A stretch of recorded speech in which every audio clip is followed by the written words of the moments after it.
What's up, everybody? Going live right now, kind of out of the blue. Didn't really plan it or anything, but been kind of like, I don't know, feeling the urge that I have to do a live because I haven't done one in a while. And just talk about whatever, nothing important. And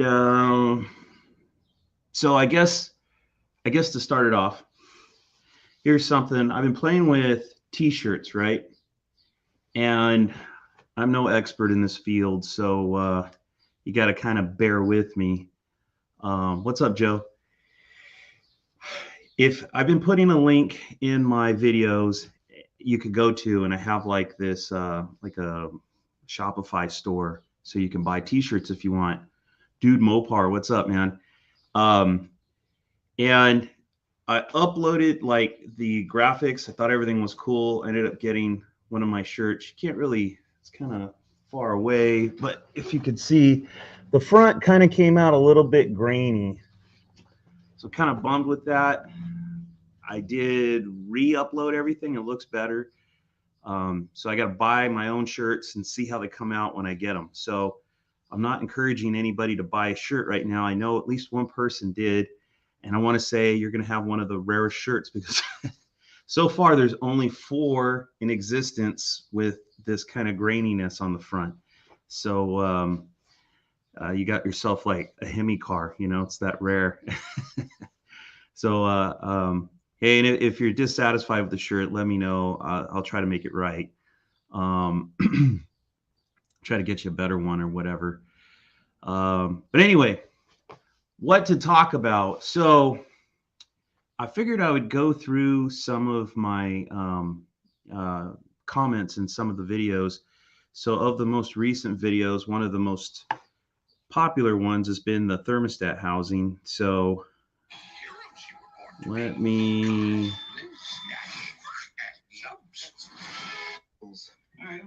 go through some of the comments, see what you guys said. And by the way, I don't know, like I get notifications through my YouTube studio that people make comments, and I try to respond to every single comment that I get. So I don't know if you guys, I haven't really noticed that when I make comments elsewhere, if if I put a comment on someone's video, if that person responds, I feel like I have to go to the video and actually look up my comment to see if somebody responded to it or not. So I just wanted to let you know that I do try to respond to all the comments. So if you don't get any kind of notification, you might have to go back to the video, go through the comments, and see my response. Now, if you put a second comment on that comment, I don't know if I see those or not. So just kind of a heads up. Dude Mopar, I can't find the episode, but what radiator are you using in Dorothy again? I'm using the Champion radiator. Chris, I'm trying to think now. I think Chris Field donated that radiator. No, I don't. Shit, I don't know now. No, I can't even remember. I know my buddy Dennis donated the fans and the shroud. He might have donated the radiator, or might have bought the radiator. Chris might have donated the radiator because I think Chris donated the first radiator, which was a 22-inch, and then we went to the 26-inch. So I did drive the car to Show and Go, Riverside and back, but the weather's been really nice. It's like, in the 70s or so right now in Southern California. Actually, it's cooler today because it's kind of cloudy, but the car didn't have any overheating problems. But I don't know that it would, when I was doing the last video with the radiator and the overheating issues, I was climbing a hill here in Wildemar and it was like summertime, so it was high 90s, or I think it might have been over 100 when I did it. So it was obviously too hot for the car to handle that. So I wouldn't say it's a total fix. We're going to kind of pick it back up when the heat comes and see if the car still overheats, drive it around, see if it overheats on me. It did. it's kind of weird coming back from that. This is, modern cheap parts, but there's a thermostat switch that I have in the water pump housing that kicks the fans on. And I noticed it kicked on and it just starts, it's on all the time now. So I'm going to have to replace that switch. So when I start the car, the fans are already blowing.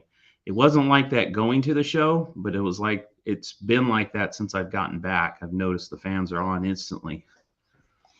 Dude, Mopar. Got to make sure I'm ready for this Florida heat. Yeah, I hear you, man. The sectional crossflow. Sectional crossflow, like how wide the radiator is? It's a 26-inch, and I believe it's a 2-row. Yeah, it's a bad sensor. Gonna have to replace it. So my 68 Coronet, which I was hoping to bring the Coronet to that show, but I did some contracting work and I was hoping to get paid, which I didn't get paid in time, so I couldn't go buy a radiator. And right now I just haven't done it. By the way, I got a job back where I used to work, so I start Monday. So I'm kind of excited about getting back into the groove. More than anything, I'm excited about keeping my seniority, and I had up to 5 weeks vacation working there, and I would lose all that if I didn't get back into that company before October 3rd. Also, pension and bonus I get to keep. So, yeah, I'm stoked. Thanks, dude Mopar. But so the Coronet overheats. It gets hot really bad, real easy, even in fairly cool weather. So the Belvedere runs cooler than the Coronet.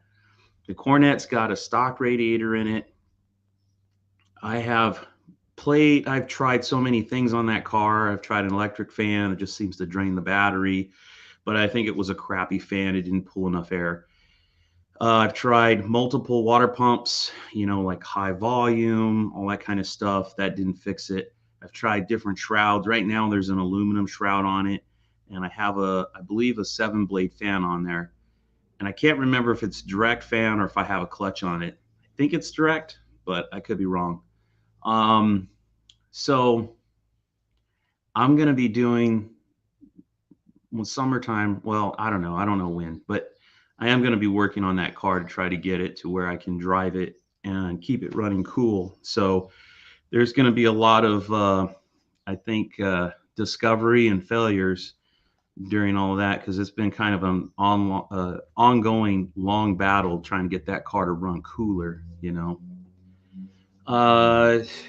Mopar is asking, what do I do? I work for a medical device, or I did. I'm coming back to a medical device company as a technician. So the last role that I was in was uh, basically kind of like a tech writer. We would write documentation around the equipment that's used for production, like testing standards, that kind of stuff. It's a heavily regulated environment, so there's a lot of bureaucracy, a lot of paperwork and stuff like that. So that's what I was doing. Before that, I was doing line support, maintenance, basically maintenance tech. So if machines broke, you have to go fix the machines, get them back online. Um, Before that, I've done line transfers where the company buys another company and then they bring that production line to our site. There's a lot of paperwork involved with that. Also have done some R&D stuff in the past, which has been pretty cool. This new role that I'm going into is working for the calibration department. So I haven't done that before, but it should be pretty straightforward, I think. So looking forward to that. Mark Russell says, are you driving Dorothy to Mopar's in May? Probably. Yeah, I think I will be, because I feel pretty confident that it's going to be okay. Temperature wise, it's not going to be too terribly hot, and I think the car will be able to handle the heat. And the Coronet's still not ready. I could take the D100, but I took the D100 last year, so I'll probably bring Dorothy. It's about a 90% chance. Um, Ruben, what's happening? He says it's coffee time.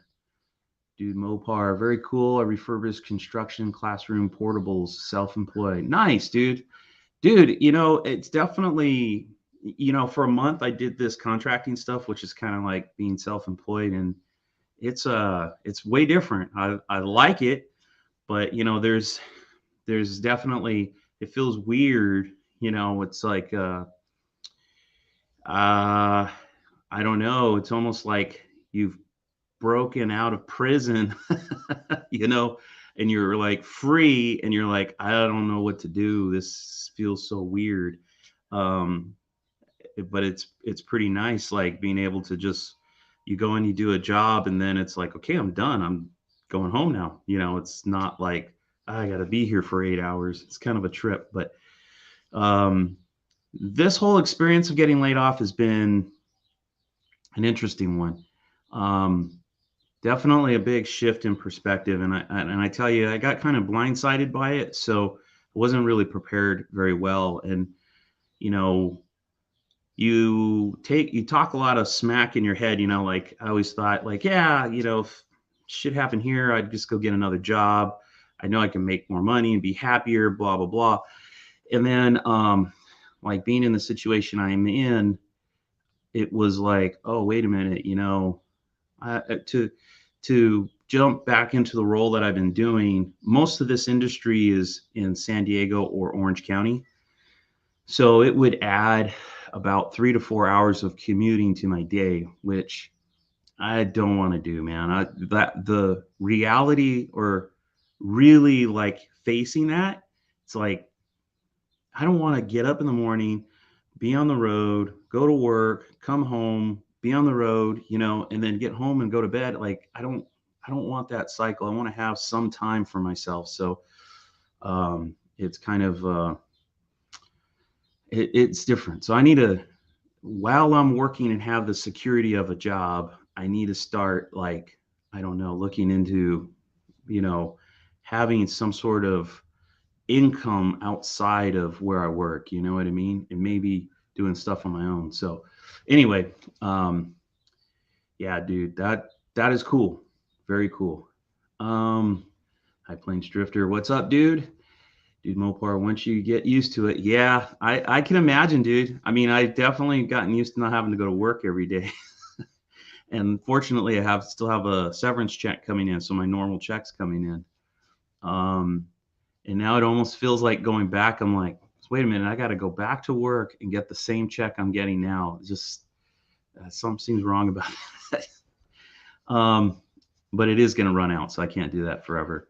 Ruben says, got a 4-core champion and fan clutch, no shroud. Mr. Roadrunner runs 210 degrees and 119 degree the summer and 190 degree all year long. The 4-core champions are cheap and great.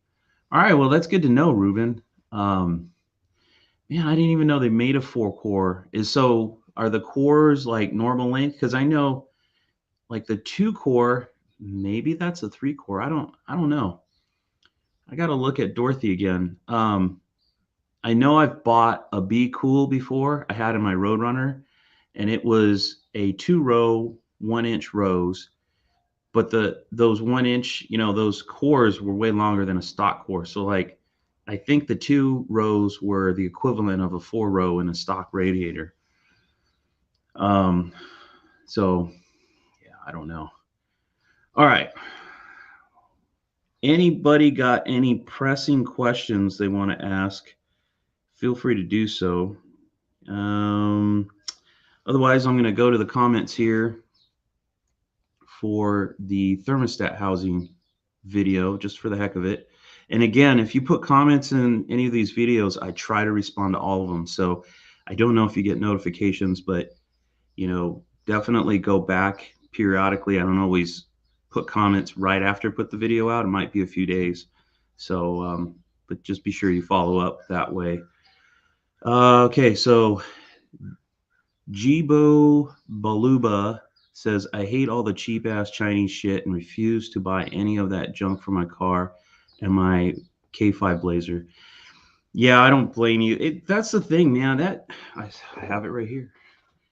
I mean, when this thing was brand new, it was gorgeous. It's a beautiful thermostat housing, all chrome and stuff. And this one on the Coronet was probably one of the first ones of these I bought. Put it on the car. I think it did leak, and I think I either re-siliconed it because I think I only saw one gasket when I pulled it off. So I think I just thick siliconed it, and then it was fine for a long time until it just started leaking. I don't know, a few months back. But I've had them. I've bought more of these, and I can't remember which cars. Probably like the Roadrunner, maybe the pickup trucks. Put it on, and then it leaks, and then discovered how not flat. I mean, you could probably even see that in the video here. See how it's arched? So I think it's cheap pot metal inside and it's just chromed on the outside. It looks thick and girthy, but I believe I tried sanding one of these flat and all it did was it rebowed again. So you can't even save those. They're freaking junk. But that's the world we live in. A lot of these aftermarket parts, all the good stuff is gone, and they get all this cheap stuff made offshore that doesn't really hold up. So it ends up costing you more money because you got to go through and more silicone, more gasket, another thermostat housing. The time it took you to do it just kind of sucks. So I tried to put that information out there, man. Like I said, I almost didn't do a video on that because it's just too simple and straightforward. Like you don't need any instruction for it, but you know, it's more about getting the message out. This is junk. Don't buy it. Anyway, Dude Mopar. I have a speed cooling with two 1-rows and two 12-inch 1500 CFM L fans. Okay, cool. So how's that working? Is it running cool or is not doing the job? Because you were asking what was on Dorothy, so I'm curious. Make sure I'm ready for. You're saying you're making sure you're ready for the Florida heat. So are you gonna? Is this what you recently put on your car, or is this what you have on your car and it's not enough and you got to upgrade?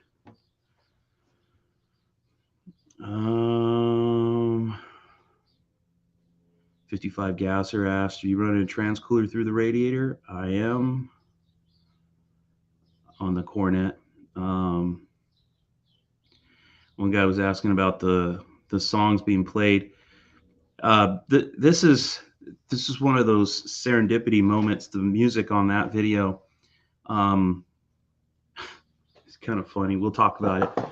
So I bought this 75 Dodge D100 long bed out by the Salton Sea. Engine didn't run, intake was off, the motor had been open to the elements. I paid $400 for it, and I thought, it's good for parts, if nothing else, right? And I probably had it a couple of years. All the paperwork, all the DMV back fees and all that kind of stuff, it was like 12 or $1,500 in back fees. So I wasn't gonna try to resurrect the truck. It's just gonna use it for parts. The only part I ended up using off that truck was a headlight ring. When the silver D100, when my son changed the headlights, one of those rings, like the little spot welds, broke. So we took that from that truck, and that's all I used. And then I finally decided, I'm done. This truck's sitting in the yard taking up space. I'm not using it for parts. Like, I don't really need it. The proof is in the pudding. Put it up for sale. And then this really cool guy down in San Diego, he calls me on it, Jason. And he had a 75 also. He needed some parts. Like he bought the gas tank and I think tail lights and like a few miscellaneous parts. And he brought his buddy up with him, Scott.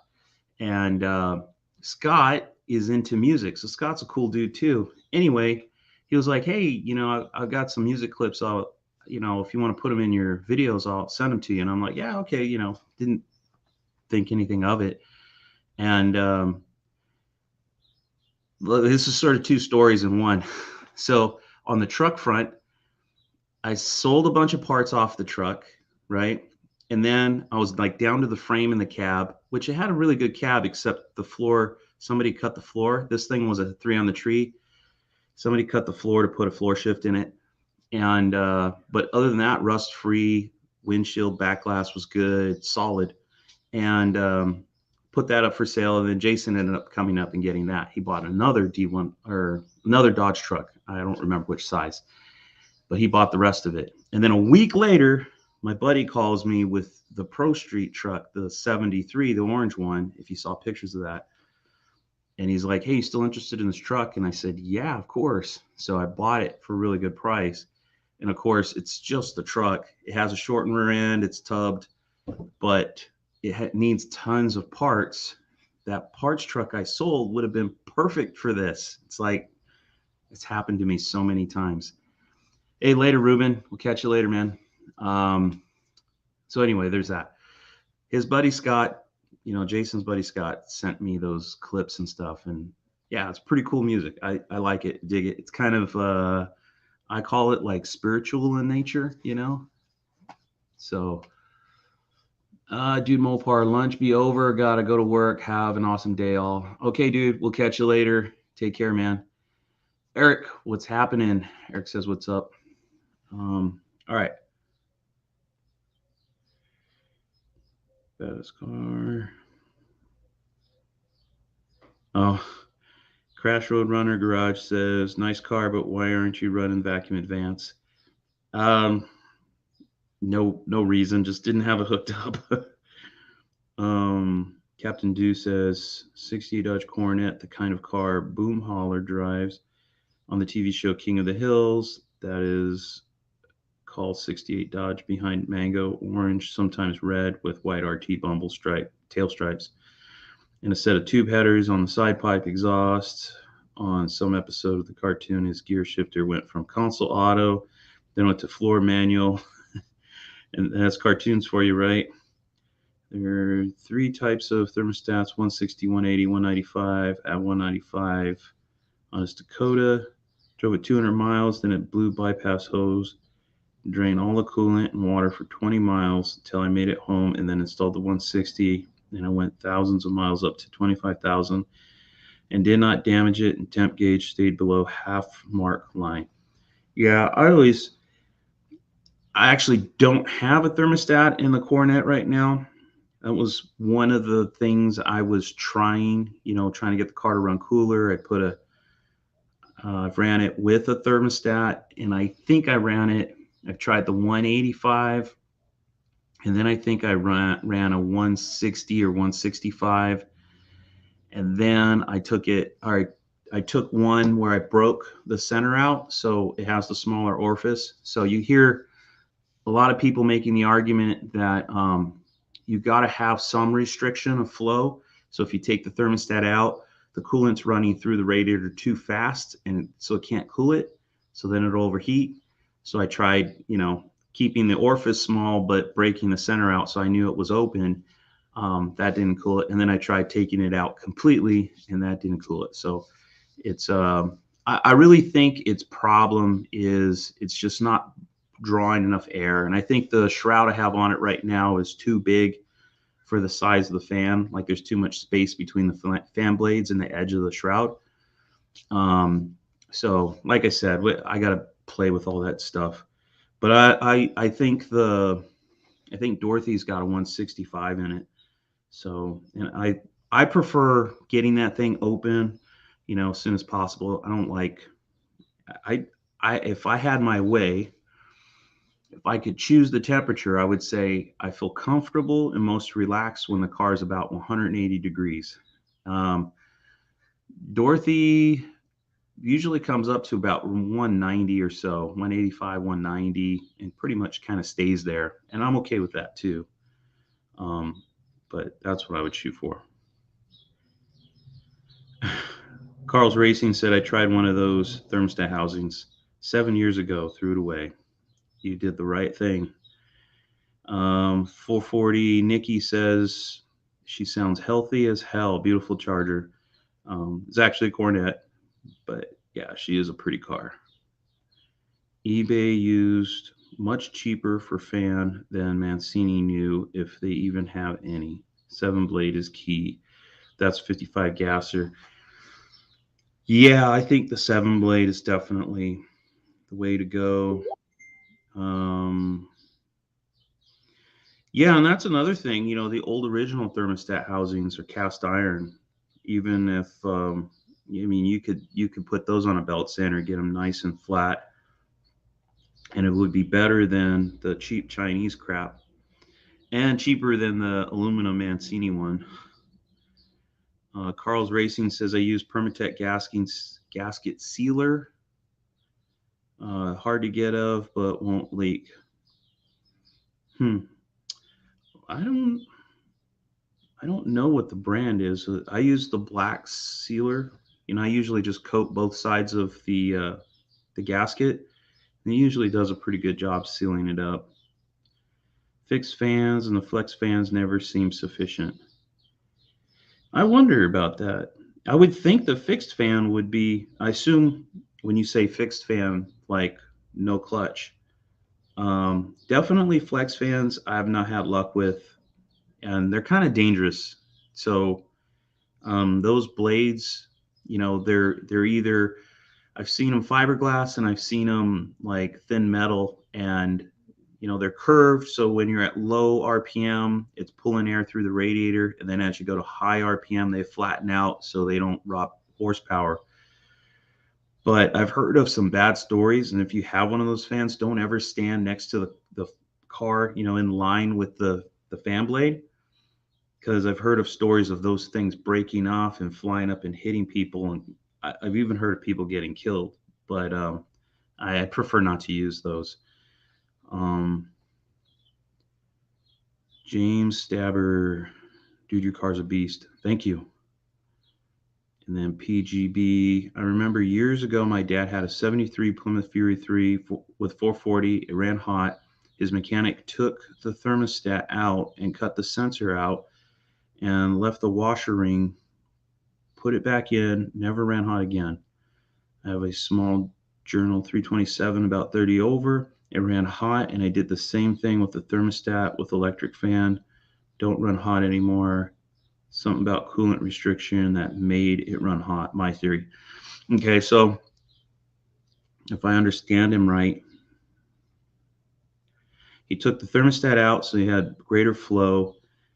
Left the washer ring and left the washer ring. Oh, okay. So I think he's saying he broke the center out. So he left the housing of, if you break the center out of the thermostat, you still have the reduced orifice. And then I think on his 327, he said he's just runs, the electric fan just comes on instantly, if I'm right. But yeah, I think that's definitely a path. That's something I want to test. So I was kind of planning. There were so many comments around the cooling system on Dorothy that I figured, man, there is a good video there. So I want to explore a lot on that. And the Cornet runs hotter than Dorothy, like overheats way more. So it might end up being more around the Cornet and trying to figure out how to get it to run cool. But those are the things I want to test. It's like thermostats, maybe a couple of different temperature levels, one with the center broken out of it, without it, I'm going to have to play with radiators, shrouds, and fans, the kind of the biggest things, I think, to try to get it to run cool. Hey, what's going on, Paul? And Eric says, what's your thoughts on the push button transmissions? I think they're solid, dude. Like the push buttons are, like if you have a push button 727, I assume 904 for the small block. It's the older stuff, so I'm not as familiar with it. I did have a 65 satellite once that had a center console shift, but they ran on cables, and it's the same cables as the push button, so it's the same transmission. I ended up blowing up that that transmission went out, but that car sat for a long time before I got it. I drove it a week, blew the transmission, and then I traded it to my buddy Ted for a trailer, a car trailer, which was my first car trailer. But Other than the cable stuff, it's the same transmission, super strong, super heavy duty. They're very expensive because they're kind of a niche. Um, because that's all 65 and older stuff. So if you need a push button transmission, like you're going to pay for the core, they're pretty pricey compared to, say, a 727 from, late 60s, early 70s. So depends on your car. I would say if you want to keep it simple, if you're building a hot rod and you don't care about, putting a B&M shifter in your car, I would go after a late 60s, early 70s 727. But if you have like an original car, say you got a 64 Plymouth Savoy, it's original, has a push button trans, then I would pony up and get the right transmission. I've never rebuilt one. So I don't know what's really involved with that, but they're basically cables that run up to where the push buttons are. And those buttons break, man, and they're hard to find too. So it's, like I said, it's a niche and it's going to be pricey for you. MG says, maybe your antifreeze mixture is not right. Try 40% antifreeze and 60% water. Maybe the antifreeze is staying too hot with the radiator you have. Maybe. I mean, I pretty much mix it. I don't do it in exact, but I mix it about 50-50. So that's another thing. And then somebody else was telling me, my buddy was telling me, I forget the name of the antifreeze, but it's like some special coolant. You have to get all the antifreeze out of your system. So you have to run something through, like, dump all your antifreeze, run something through it to make sure you super cleanse the cooling system so there's no antifreeze in it. And then you run this stuff instead, and it supposedly keeps the engine running really cool. It's kind of expensive, I think, but I mean, that might be something else I test. So King Eric says, question on DeSoto. Did they share all their parts with Chrysler, or did they have their own parts supplier, etc.? I think they shared everything with Chrysler, but depending on the generation, like if it's a really early DeSoto, back in those days, like I want to say, let's say mid 50s and older, and don't hold me to this because I'm not an early Mopar expert. Okay, I'm mostly mid 60s to mid 70s is what I love and mostly into. Kind of carries to the late 70s because that stuff's pretty much the same.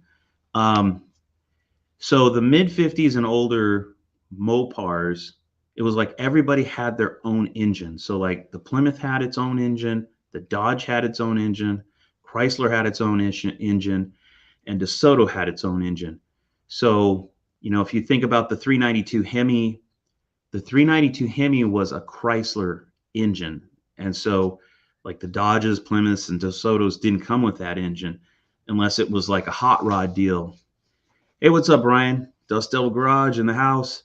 But once you started getting into the late 50s, I want to say probably around 57, 58 or so, Chrysler started to standardize their engines. And then they would have, so like if you had a 413, actually, I don't know if the 392, I think it still stayed in Chrysler's only, but like you could get like the 413 or the 361. By the way, the 361 is the predecessor to the 383. The 413 is the predecessor to the 440. But you could get those engines in everything, like a Plymouth, a Dodge, or a Chrysler. So if you have a later DeSoto, which, dude, those cars, 57 to like 59 DeSotos, gorgeous. I love those cars more than I like the Plymouths and Dodges of that generation. They're awesome. But I think like their suspension stuff, I think was pretty standardized. So if you had a motor, like let's say if you did have an early, yeah, actually I'm not sure. I shouldn't say. But those early cars, you could probably put an engine from one car into another. So if you had a Dodge engine, you wanted to put in a DeSoto, I don't think it would be too difficult to make it happen. But you know, that's my 2 cents, Eric. Hopefully that helps you out. All right, next comment. Camp Base said, "Wow, I had the same problem. I ended up sanding mine level, but it was leaking really bad, and it took me several tries to fix it. Junk parts." Yep. So it sounds like he sanded it and kept it, but I've tried it before and I had it leak on me again. Over time. So it's like I won't use those ever again. Steve Hamilton, okay, Johnny, I got to tell you, get rid of the ancient breather, and which it has like a stock style big block breather on the Cornet. Update it so you can breathe. Hook up the vacuum advance, part of your heating problem because the ignition is running retarded when you're at speed. By the way, the Cornet was at total timing was 39 degrees, so it was pretty advanced, which I thought could be why it's overheating. It's too far advanced, so I backed it down to 32. Um, Stop running those oversized water pump pulleys. That could be another issue. So that's probably something else to test as pulleys. The Belvedere is running stock pulleys on it. The Cornet, I have, what are those called? I forget the name of them, but it's got aluminum pulleys on it. So the ratio might be wrong. Could be why it's running hot. You should not need any RTV silicone on their surfaces with the gasket. Maybe not. I mean, the factory didn't do it, but it's an insurance policy for me. If so, check it again. And if you're doing it just to do it, please stop. Okay. Steve has got a real problem with silicone. I can tell. I use that on the four corners of the intake valley pan. That's it. Sorry, I don't mean to sound like a butt chewing, but when you see certain things, or sometimes you just can't help yourself. Hey, no problem, Steve. I don't take any offense to anything. So you could say whatever you want, but unfortunately, I'm going to keep using silicone. I don't like doing shit twice, and I've just had too many times. Sometimes it works with no silicone, sometimes it doesn't, and I'd rather just put silicone and be done on it. You know what I mean? And like have that insurance policy. So, all right. Eric says, saw a 59 DeSoto Adventurer for sale. Reminded me of a Plymouth Fury. Yeah, they're freaking cool, dude. A 59, I would do a 59. The 59s, see, like, especially if it's a big block, because I think 58 was sort of the first year where the big blocks started becoming standard. And the thing about the 361 and the 413, which are the predecessors to the 383 and the 440, is all the parts that are readily available for 383s and 440s will fit the 361 and the 413. So, like valve cover gaskets, hold that thought, because maybe not everything. I know some of the early Mopars had 4 bolts on the valve cover instead of 6. So that might be different, but that aside, like you could put 440 heads on a 413 or 361s. You can use any aftermarket intake manifold that was made for a 383 or 440 and use it on the 361 or the 413. Headers, water pumps, water pump housings, like all the benefits of the mid 60s to mid 70s Mopars, that all the aftermarket is built, has plentiful aftermarket for that stuff. You can use on a 361 or a 413 that was in the late 50s. So man, if it's a good price, dude, I'd probably seriously consider it. And I think those cars also have, I think the spindle is the same size spindle as the mid 60s cars. So if you wanted to convert disc brakes to that car, don't hold me to it, do your research, but I'm pretty sure those have the same spindles. So if you were to buy a disc brake conversion, like, the A body style disc brakes that I usually buy for my B bodies, those will fit the late 50s cars. So yeah, that would be a sweet ride, man. Most definitely. And like I said, I think the DeSoto is a better looking car. The Fury is a pretty awesome car. The Cornette's an awesome car too. But of the three, I think the DeSotos look the best, in my opinion. Eric Thompson, how rare is a 65 Dodge Monaco convertible, Canada made? I have no idea, man. I was surprised when I brought that 72 Satellite home. It was a Canada car.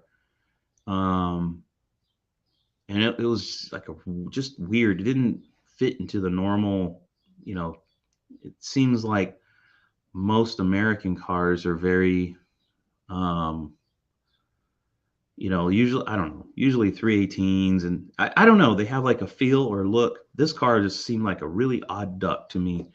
I don't know if your 65 is like that too. I would imagine there's not as many because I think there was only one plant in Canada, right? So in 65, there was probably what, 5 or 6 different Chrysler plants. So you figure your car's rare from that sense. It's fewer cars were made there. Um, Convertibles are extremely rare. So I would imagine it's a fairly rare car. But I don't know that it's rare to the point where it's like extremely valuable. It might be, it might not be. Um, the thing about convertibles is, they're odd ducks and parts are hard to find for them. So you pay a lot of money. Hopefully your car is very complete and you have most of the stuff you need. But it's definitely a cool car. All right. Brian from Dust Devil Garage says 413 and 440 had the same crank and rods too. Yeah, I believe that's true. The only thing the 413 is it's basically just a smaller bore size. Um, Other than that, it's a 440, and the 361 is the same way. It's just a smaller bore, and other than that, it's a 383. Um, or in the low decks, 361. In fact, man, I think there might have been a smaller cubic inch low deck, but I'm not 100% sure. But the 361 became the 383, the 383 became the 400, and the only difference is the bore size. And of course, the 400 has the biggest bore size of all, even bigger than a 440. It's shorter stroke that makes it a smaller engine than the 440. But as you know, if you make a 451 stroker, you put a 440 crank into a 400 engine, it becomes a 451 cubic inch motor. And what they do to do that is the low decks have a smaller journal size, so you have to have the 440 crank turned down to be the size of a low deck crank. And then on the rods, instead of turning the rods down evenly, concentrically, they turn them down eccentrically. So, basically they put a smaller rod journal on it to match the 383 style, but the center line moves outward. So if you could imagine turning the journal, if this was the outside of the journal, furthest throw out, the amount of material you pull off of here would be small compared to the amount of material on the inside, which would be a lot. So you're moving the center line outward, which gives it a longer stroke, which makes it a bigger engine, the 451, which is a badass motor. Okay. Oh, Eric says it has a 383 big block in it. Sweet, dude. I wonder, did you think it's original or you think somebody just swapped it out? Because I don't think the 360, I don't think the 383 came into existence until, I think it was 66. I think 66. My 65 Satellite I had a 361 in it. So somebody probably swapped the motor, which is fine. 383 even better.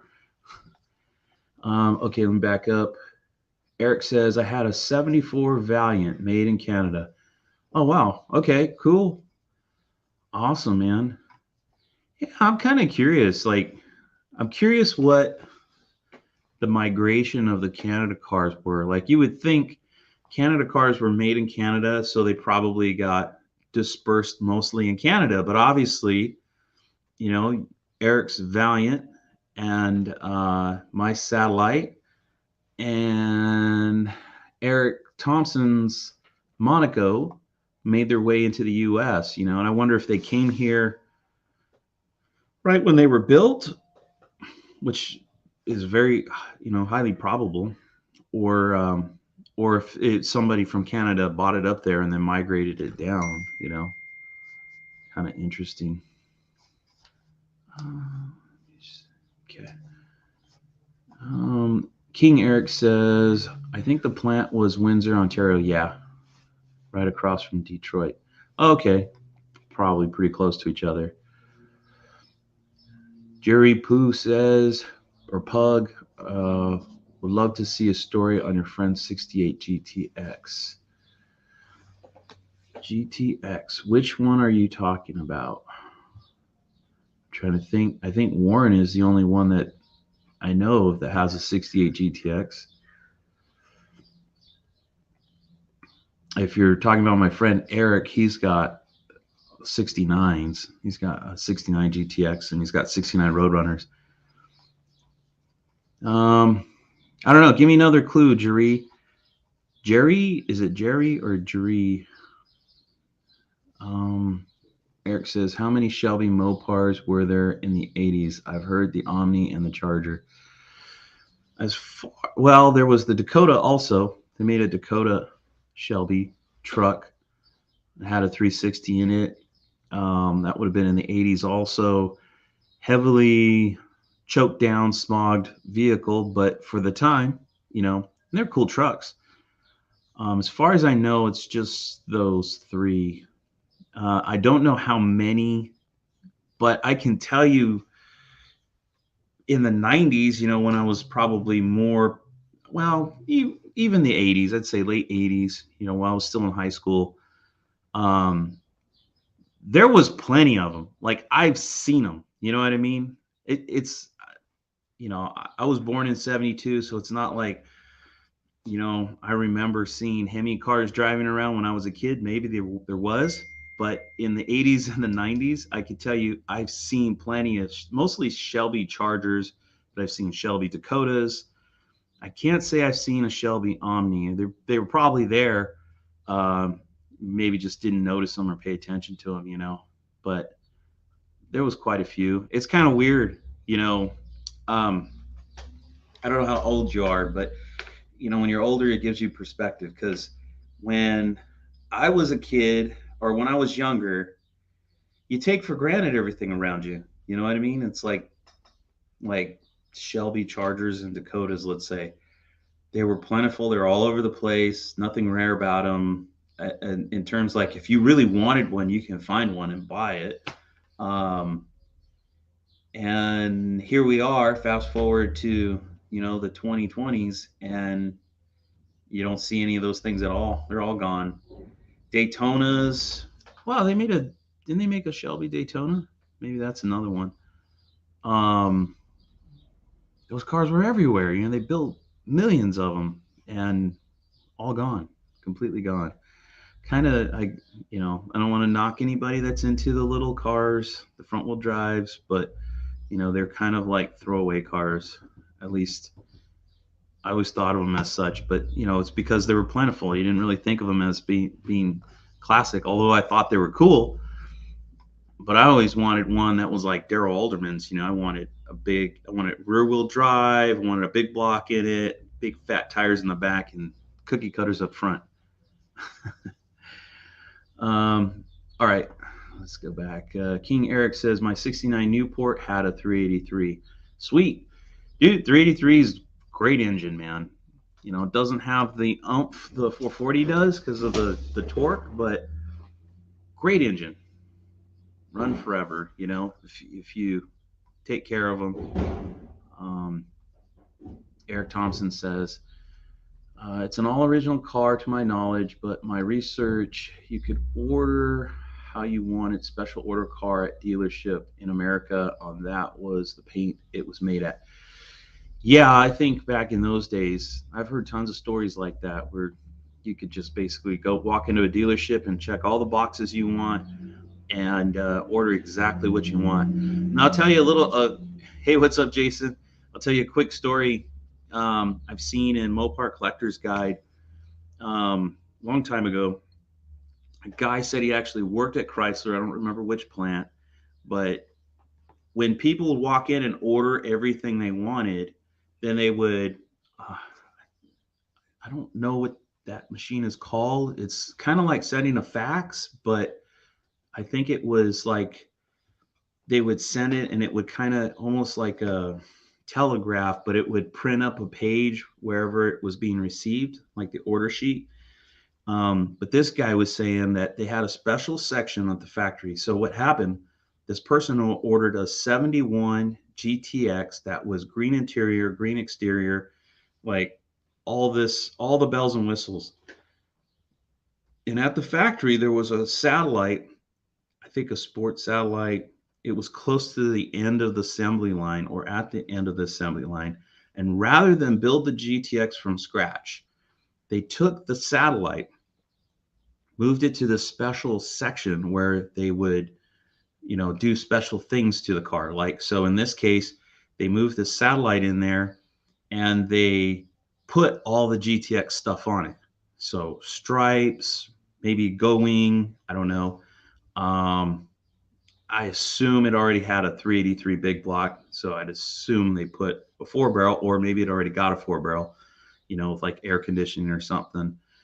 And then they sent that car to that dealership, and that guy's order was filled.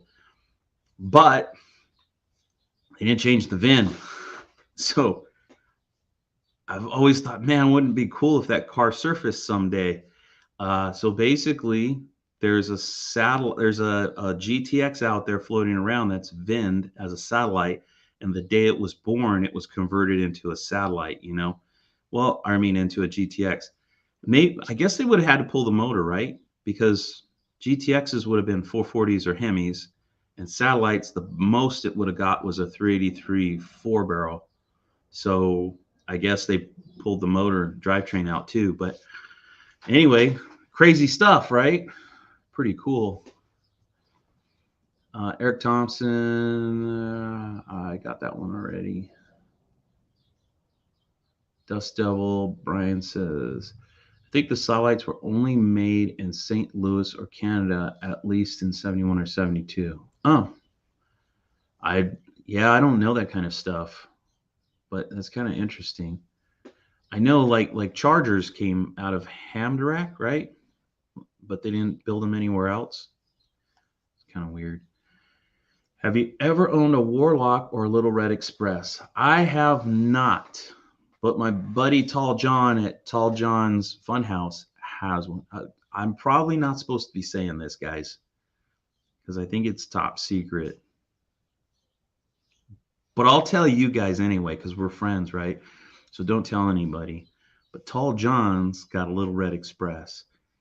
And the plan is he's going to bring it to this next Duct Tape Drags, this year's Duct Tape Drags. So he's got this plan to fly from Tennessee to California. He's got it stored here in California, Escondido, and he's going to pick up his truck. And I think he's bringing it to Duct Tape. So I hope he does.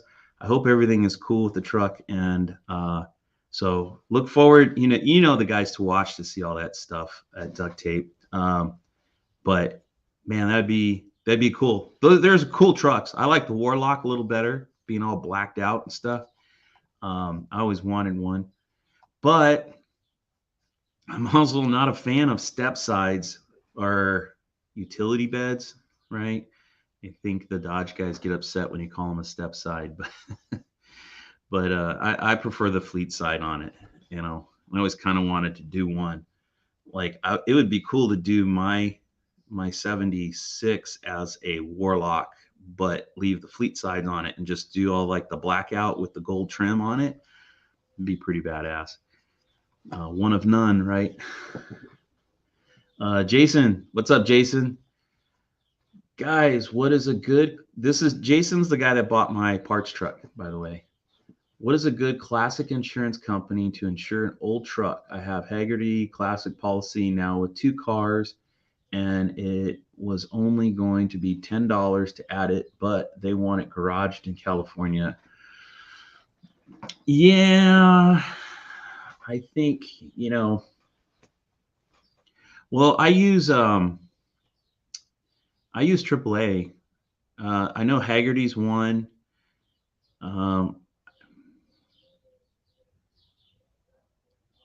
You were gonna pay $10 if it's garage. I wonder what you were gonna pay if it's not garage. But I think the way AAA works is, I think there was a discount if I garage the car. So like my Coronet is garaged, so that one I think it's cheaper. But I think the way they insure it, it's basically like, well, you insure it to whatever level you kind of want. I think within reason. So like that car, I might have it insured to $20,000 or $25,000. So if something happened to that car, I'm probably gonna have to up it. So if something happened to the car, that's what I would get paid. And of course, they got to see the car, that it's not some rust bucket or something, or a project car or something. It's like, yeah, it's real decent car.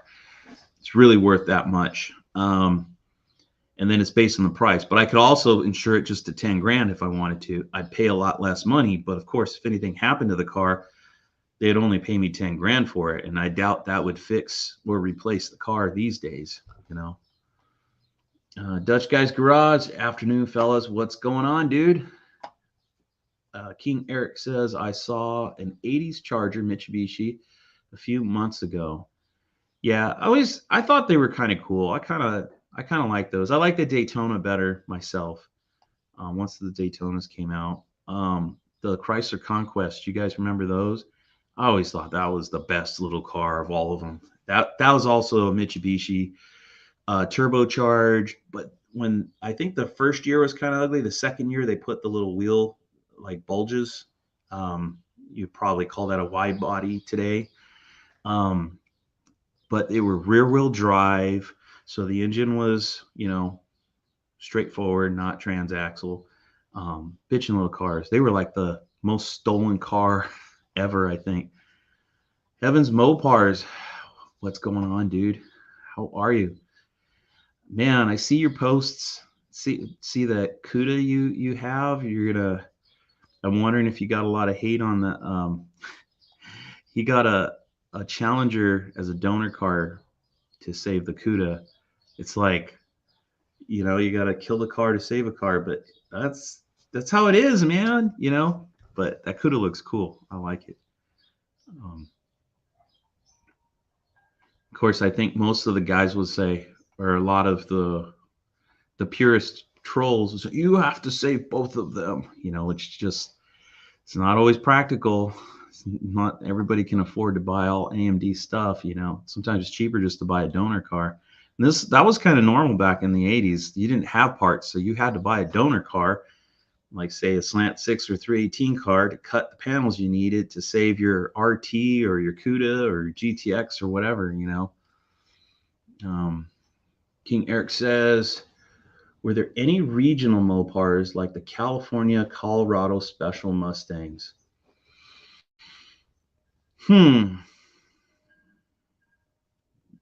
Not that I know of. I mean, I don't know. Anybody watching this know of any regional Mopars? I can't say I know of any. I mean, the Mr. Norm stuff in the late 60s, early 70s, I'd say like from 68 to 73 or 4-ish. I don't know if you'd call it regional, but it's like he was making hot rods that you could only get from him. Like one of the coolest cars, I think, was a 73 Duster 340 with a Paxton supercharger on it.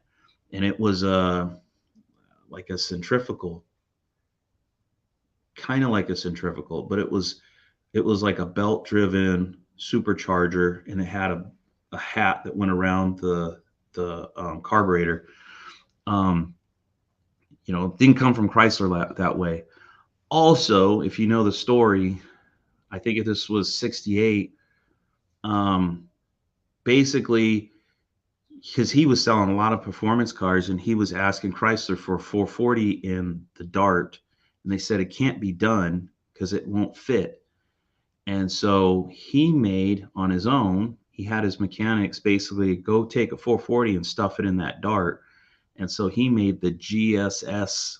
So you have like the GTX, or I'm sorry, not the GTX, uh, GTS Dart, right? Which is usually a 383 car or a 340 car. And Grand Spalding Dodge made a GSS, which was the Grand Spalding Sport. And it was a 68 Dart with a 440 in it. And so they basically told Chrysler it can be done and showed that it can be done. And I want to say Chrysler made the 440 version as well. I don't know. Gosh, I got to brush up on that story because I don't know if that was a GTS with a 440 or if it was a different kind of branding, or maybe it never happened and it was just Grand Spalding that made it. So I don't know. Maybe there's somebody here in the comment that knows for sure. Mopar Nut. Never say never with Mopar. Yes, sir. Yeah, that's true, right? There's always some crazy story that pops up, and you're like, really? They did that? Eric Thompson, great show. You very knowledgeable, brother. Thank you, man. I appreciate that. That's what's crazy too, dude, is like I just pick up on a lot of little things here and there, and I don't feel like I know half.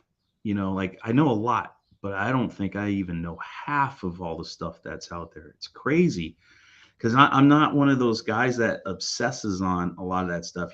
Some of those guys like really go after the numbers, and they can tell you, how many A12 cars were road runners and Super Bs and how many were built, and they were built in this time frame and all that kind of stuff. Like I can't do all that stuff. I don't know it. I don't obsess over it, but I just hear things and I have like this general knowledge of it. And hopefully that's enough to kind of point you in a direction you can kind of, go dig on your own and get the full story on it. But yeah, there's a lot of crazy stuff Chrysler did back in the day. One-eyed cat, what's going on, dude? He says, Johnny Mopar, I was just watching a removing front end video, about to do my own, and I'm intimidated. Sorry, man, it wasn't intended to be intimidating. Honestly, what the videos that are probably the most viewed, it seems to me, or I shouldn't say maybe the most viewed, but most consistently viewed, like most new people to the channel, they stumble on my suspension videos. And I got to do another one, like just to, those are my earlier videos, like some of the first videos I've done. And I feel like I really need to make a comprehensive, like start to finish front suspension video on a Mopar. So, because right now there's all these like fragmented videos I have out there, a little hard to find if you wanted to watch everything. It's like one might be lower control arms, one's upper A arms, one is the sway bar, that kind of stuff. But dude, it's not hard. It's not terribly hard. The hardest thing I find is the lower control arm sleeve for the lower control arm bushing. To me, getting the sleeve out is the most difficult thing. I have the way I do it. I've heard of other ways to do it. Some guys use a washer.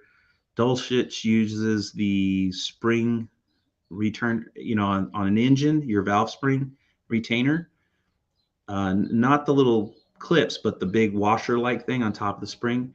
He welds those in there, and then you can push it out from the other side. I put little cuts and I fold it over on itself and weld it up and then push it out from the other side. That's the hardest thing. And if you're really crazy intimidated by that, and you don't even want to mess with that, It's a little bit pricey, but you could buy brand new lower control arms with new bushings in it and everything. You don't have to deal with all that. You can just buy it, put it in your car. But no, don't be intimidated, man. It's pretty straightforward. There are steps you have to do in order. You know what I mean? Like when you're taking it apart, just remember you kind of do it in reverse. So if I could give you any tips right here, obviously you want to unload the torsion bars. So you pull those bolts loose underneath the lower control arms. So unload the torsion bars. You can pop your torsion bars out. Um, then it's like loosening the struts, pull the lower control arm out, pull the struts out. Um, Spindle is easy to pop off. Well, I shouldn't say easy. Sometimes I've had to really hit really hard with a pickle fork to get them to pop off the upper ball joint. But once you have that out, make sure, this is a big tip too, man. Don't take the upper A-arms out until you remove the ball joints. Like you're going to have a ton of force and maybe a big pry bar or pipe on your wrench, like I do, to get the upper ball joints out. And you need some way to hold that control arm. And I've had them off, and you try to put them in a vise and you're trying to loosen it, and the whole table is shifting on you and moving because you're putting so much force into those things. So if you have the whole weight of the car holding the control arm for you, and then you're breaking loose the upper ball joint, that is way, way easier to deal with. So you pull that out before you pull the upper A-arm out. And then you should be able to watch all the videos I've done and walk through everything else. Pretty straightforward, pretty easy. So don't be intimidated, dude. Just dive in and go for it. And feel free to ask any questions. You throw a comment in my video. It doesn't matter if you put a comment in an old video or a new video. When I look in my YouTube studio, it's kind of like the comments come in order, over time. So even if it's an old video, and it'll pop up on the top, you know what I mean? So ask some questions if you get stuck. Mopar Nut, just the internet, no one here. And then he says, King Cab 4-door Warlock. Are you saying you're going to build that? Are you suggesting a custom? So it's going to be 4-door Warlock step side or fleet side? I prefer fleet side, but I like the idea. It's pretty cool. Man, if I ever win the lottery, I would be building some crazy stuff like that. Just whatever freaking came to my head. Target wheels, that green GTX, if it had the satellite VIN, wouldn't that be looked at as a clone GTX today? Or is there another way to verify it? Original paperwork, maybe? Yeah, that would be tough. I think in the case of that car, if it existed, if the build sheet were in the back seat, it would probably have all the options of a GTX, which would prove its pedigree. You know what I mean? If the build sheet's gone and missing, and the fender tag is gone and missing, because I'm not sure, but like some on the fender tag, even if it had the satellite VIN on it, there's certain options that are, I believe, you could only get on a GTX. So if it had those options, then that would kind of help bolster its argument that it was a GTX. So, but it would bring into suspicion, a lot of people that, like, say somebody had that car and they're trying to sell it, and you're a potential buyer, it's kind of hard because the guy's probably asking a GTX price for it, right? Maybe even more because of the story behind it. And you're looking at it going, but it says it's a satellite. How do I justify spending this dollar amount for a satellite? It's like, I would imagine a lot of people are going to steer away from buying it because they're not sure. So you'd probably want to get something like Govier or something like that to verify the car and and hopefully you would have a build sheet or a window sticker or something that would help prove that when this car was bought, when you picked it up from the dealership, it was a GTX, even though the VIN is otherwise. I've also heard another story. Well, I'll tell you a couple stories similar. Um, this guy wanted a plum crazy or inviolate 70 Roadrunner bad, right? He was on the hunt for one. He finally found one, and he bought it because the car was white, but the fender tag says it was an inviolate car. And when he got the car home, he went through like pulling the carpet up, looking underneath the car. The car was an original white car. This car was never inviolate. And yet, the fender tag, which is painted white, says the car is coded as inviolate. And so he was like, making the argument that it's like, what do I do? I want a inviolate car. I want to restore one inviolate, but this car is original white. What's right? And the guys at Mopar Collector's Guide was basically arguing what's right is how the car was made. So the proper thing to do would be to restore that car white. This is their argument. Doesn't mean it's for everybody, but given the history of the car and the proof that the car was white, because all the indications showed it was originally a white car. Yeah, I kind of agree. I think if it had pedigree and you wanted to restore it all original, it should be restored white, even though the fender tag says purple. And I mean, what a cool story to tell, right? So this guy kind of agreed. He ended up reselling the car and going back on the hunt for an inviolate one. So there's another case. Also, kind of a similar deal. The very first A12 six-pack Roadrunners that were on the assembly line. So if you back up for a second, if you look at what an A12 car is, the A12s were stripped down high performance only cars. These were 446 pack cars, and they didn't have any frills. So like no chrome trim, no flashiness of a GTX or anything, right? These were strip model cars. The base car or the base Roadrunner is basically like a 383 Roadrunner stripped. The most 383 Roadrunners didn't get a bunch of trim, didn't get a bunch of flash. They were bench seat cars. They didn't even get a center console, most of them. They were base bones cars. So when they first started making these A12 cars, they made them all in a row. So what they did is they walked out onto the assembly line and they said, okay, we're going to start building these A12 cars.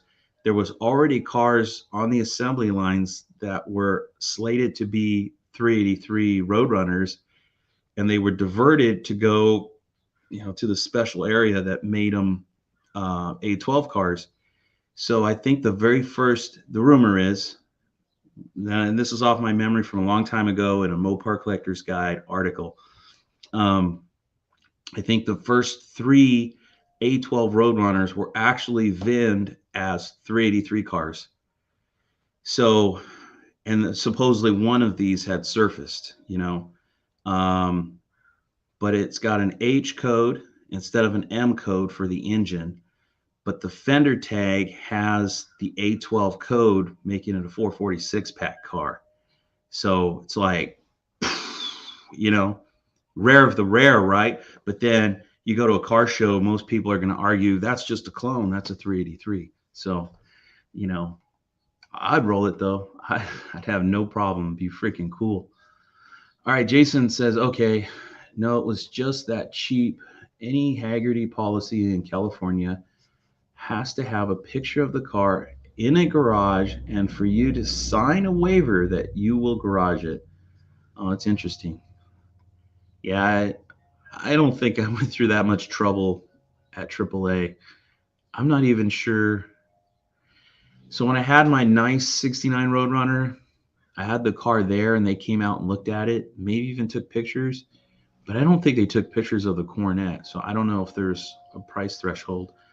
I think I did tell them it was garaged though, but I don't think they verified it or asked for pictures of it or a, you know, a signed, I don't know, decree or waiver saying I will garage it. King Eric says, you and Nick at Nick's Garage should meet up sometimes. You both know so much about Mopars. Oh man, he knows so much more than I do. That guy, he knows a ton. Yeah. Oh, it'd be awesome, dude. I think it'd be awesome. But he's kind of far from me. I'm Southern California, and he's way up northeast where it's cold. Um, But hey, this YouTube channel ever takes off and I've got just like tons of money pouring in, you bet your ass my job will be going across the country and visiting all these Mopar gurus. It'd be awesome. Mopar Nut says 10K car be gone. Okay, I missed. I forget what you were. King Cam. 10 car. King car. I don't know. I lost track of. I'm sorry, I'm falling a little behind on the comments there, Mopar Nut. Might need a clarification on that. Jason Cardoz. Yes, I took a picture of the car and they wanted a picture of the bed. I put the highest deductible of $1,000. I was putting a $5,000 value. I will check out AAA. Thanks for the referral. Yeah, no problem, man. The nice thing about AAA is they're everywhere, right? So kind of easy to get to and easy to deal with. You can walk into their office. So Mopar Nut says Omni. Okay. Oh, 10,000 $10,000 Omnis are gone. That's probably what he's saying. Heavens Mopars. I'm thinking about selling my 79 step side 318 dangerous toy and the 73 D100 both for 8,500 bucks. Then use that money to get a Red Express. Oh, nice.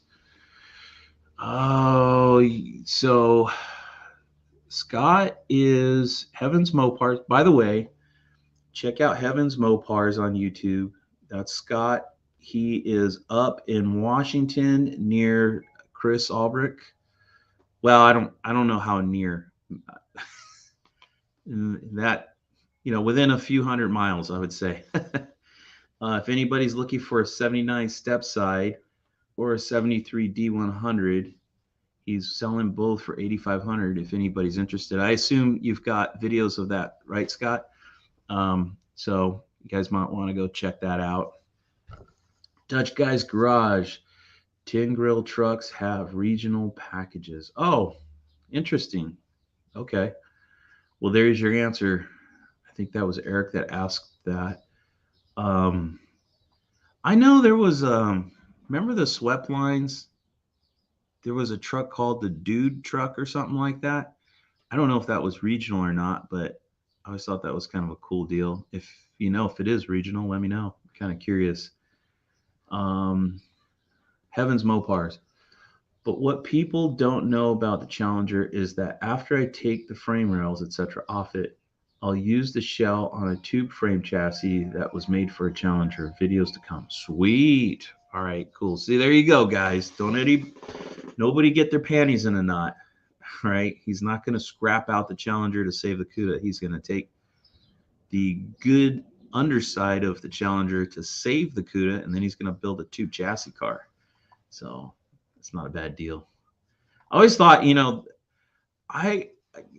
cars here in California are still usually, not always, but usually pretty solid.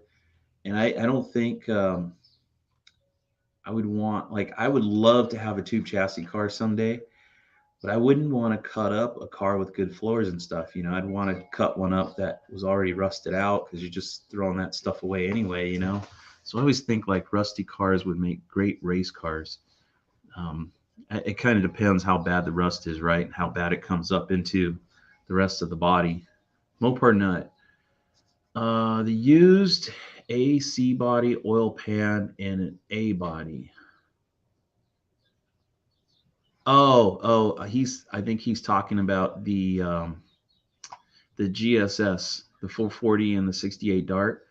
They used a C body oil pan in an A body to get it to fit. Yeah. By the way, that's the 187 pan. If you look at this pan stampings, if you ever go to a car show swap meet and you see a 187 pan, that is a C body pan.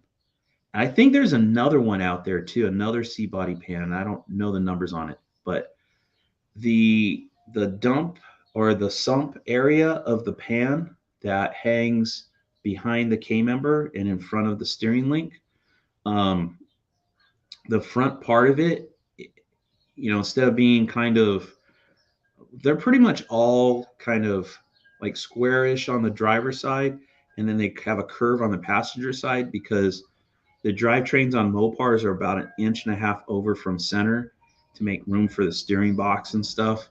Um, so if you took like a B body big block pan, put it on a 440, and try to drop it into an A body, that corner of the pan would hit the K member. But the C body pan has that curvature, so it's tighter, or it's curved, kind of cut off, so it clears the K member. I actually have that pan on my 74 Duster on the 440, so keep that in mind. One-eyed cat. I'm about to learn the do's and don'ts on rebuilding the front end on my 62 Valiant. All right, cool, man. Yeah, dude, just get in there. You'll get through it. And you know, there's also like, get on Facebook and join some of those groups. Like, I mean, there's a lot of trolls in there on Facebook and stuff, but dude, don't let those guys discourage you. There are so many cool people that are very knowledgeable in there. And if you ever get stuck, you go on, Facebook and join one of those groups, one of those Mopar groups, and you just ask people like, "Hey, I'm stuck. I need help figuring something out." You'll get, 30 guys telling you what you should do, and a lot of them will be different from each other. They'll all work. Usually all those ideas will work, but man, such a huge help. So keep that in mind too. Dutch guy. This next Meekum has a Richard Petty Volare going through the auction. 3 years ago, it was sold for $36,000. I'm very excited to see what it brings. Being one of 247 made, I think it will hit 50K. Wow. Dude, do you know Mike Coffey? I think so my buddy Mike Coffey said, "Hey, there's this guy I'm buying a bunch of Mopar stuff from in Riverside. He's got a 71 Charger chassis, like the body's been cut off, and he said you could just have it if you want it." And I said, "Yeah, cool, I'll take it," because it still had the dash frame. It had a lot of little stuff in the engine compartment for free, and it had some suspension parts. I figured, I've got two 72s in there. I recently brought a 71 home, so I'm like, yeah, I'm down. So we go to this guy's house, and he's got it looks like a dirt track car, but it's a Duster. It's got a Duster body on it anyway. It's like a tube chassis, right? But that car was one of those Richard Petty Valaris, originally. I think, just from racing and stuff, the body got all banged up, and somebody cut it off and put a Duster body on it. And I know he was showing us, he had I think it was a 360 engine sitting there, and there was something funky about, I don't know, the oiling system or something like that. Like it was that's how he knew it was like a Richard Petty only type deal. I don't know. I could be remembering all this shit wrong, but I don't know if Mike still has that Duster, but I think he does. I think he's still sitting in his yard, but Mike ended up buying that Duster from him. So I don't know.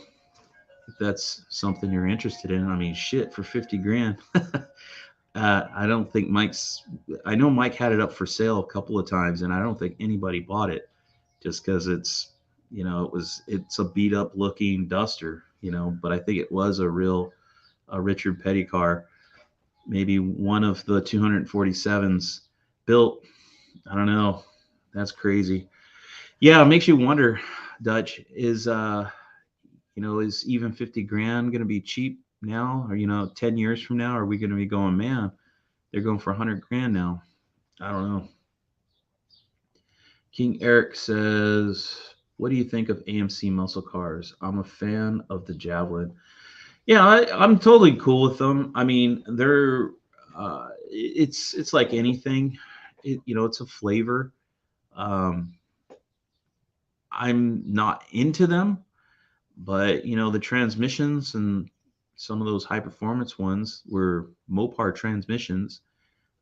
They used a lot of parts from kind of everybody. Shit. Let me take this call. Hello? How you doing, man?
Sorry about that. That was the HR guy calling me just to let me know that everything's good for me to start on Monday. So that's cool. All right. So AMC cars. Yeah. Yeah. My buddy Ted Evans, who used to live out here, he's moved to, I think, Michigan. Um, he had, was it a Volare? I think it was an Aspen. He had an Aspen with this badass 340 in it that he used to run. I think it ran 1130s in the quarter. Thing was freaking wicked. Fast car. And it was yellow. It was like a grandma car. And he said, because he used to race at Terminal Island, which is in Long Beach. And he says they used to make fun of him and they would call it the Yeller Cab, not or Yellow Cab. So he played into that and he bought one of them. He got one of those taxi signs and put it on the roof that said taxi. And then he put not Yellow Cab, but Yeller Cab on the side of the car and he would run it. And then later on, he bought a Gremlin, which is an AMC, and he was going to pull that 340 out of that car and drop it into the Gremlin, which I think had a 727 in it. But, or I think it did. Anyway, he took the Aspen apart, or Volare, whatever it was, and then he ended up moving. So he sold the Gremlin off. So, but anyway, the short answer, they're cool cars. Javelins, yeah, go for it. But the only thing I would advise against them or make an argument against them. It's just that they're odd. They're odd ducks, and getting parts for them is really hard these days. So it might get expensive, but if you get so be careful what you buy. Buy something that's very complete. You've got everything you need, and it's in good order. And I know my dad worked for LAPD as a mechanic, the city of Los Angeles, and they had, I think they were Matadors, EMC Matadors, and as cop cars. This would have been like mid to late 70s, I think. And I think he was saying the biggest problem with those cars, and I don't think the Javelin has this issue. I've never heard of it, but those cars had small ball joints, and the cops at LAPD ran their shit really hard. So he's heard of the ball joints breaking out because they're just too small for the weight of the car, I suppose. But yeah, man, go for it. Right, Heavens Mopars. I'm not the type to park cars out. I'm a save them all kind of crazy person. Challengers still get saved.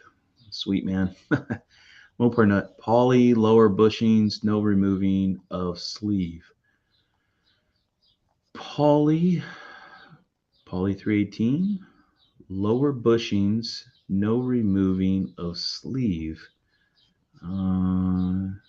Air tools make life a lot easier. Oh, yeah, I've just fallen behind. You're probably talking about the upper control arm ball joints, maybe. Oh, and you're talking. Well, in that case, you're talking about the lower poly. Oh, talking about poly. Um, what is it called? Polyurethane, lower bushing, no removing of the sleeve. Okay, so the lower control arm bushing on a factory setup, it's an outer sleeve, rubber bushing, and then an inner sleeve. And that presses into the lower control arm, and then the pivot pin pushes into that. The pivot pin goes into the K member, right? That's what the lower control arm spins on or rotates on. So when you take all that stuff apart, because usually the rubber bushing gets trashed, right? A lot of miles, they get just beat up. They practically fall out. You could practically just pull out the rubber, what's left of it, pull out the middle sleeve. So if the outer shell is in good condition, all you got to do is push in the polyurethane bushing, and then you put the sleeve inside of that, right? If you're using a factory pivot pin, you got to take that inner sleeve and slide it over the pivot pin, and then slide that into the poly bushing. But you can buy, I think on eBay and I think through Rock Auto, they make pivot pins that are greasable, and they don't step down for that inner sleeve. So if you do buy that pivot pin, I know I have a video out there on it, I think on my mom's 72 Charger. Then you won't need to put that sleeve on there because it's already doesn't have the step. It's a larger diameter, so the polyurethane just slides over that. But anyway, back to the control arm with the sleeve. If that outer sleeve doesn't get beat up, yes, you're good, like Mopar Nut says. But I've had them so bad sometimes where the rubber bushing is just gone, and then the inner sleeve and the pivot is rubbing on the outer shell, and it's actually broken apart, which makes it easy to take out. So that's something to, I guess it's not that big of a deal, but I don't know, just make sure they're not damaged. And then you don't have to pull it out. You don't have to cut it, fold it over, weld it, break it out. Just leave it in there, and then just put in your new bushing. So that's true. One-eyed cat, leaving upper arm in for ball joint is a no-brainer. Thought of that. All right, cool. I just throwing it out there, man, because you never know. I don't know how many times I've gotten into something, and like what Mopar Nut was just talking about, I did that where I went through the trouble to pull the sleeve out of it. And then when I got to the other control arm, I'm like, the front end kit I had came with new sleeves, but I'm like, why am I pulling these out to replace the sleeve? I could just leave the existing sleeve in here. So, That's why I try to throw everything out there. Heavens Mopars. Hey, everyone else in the chat. All right. One-eyed cat. Hello, Heaven. Mopar Nut. If you're old or getting there, air tools. Yeah, I know. I'm still, I usually still just do it by hand.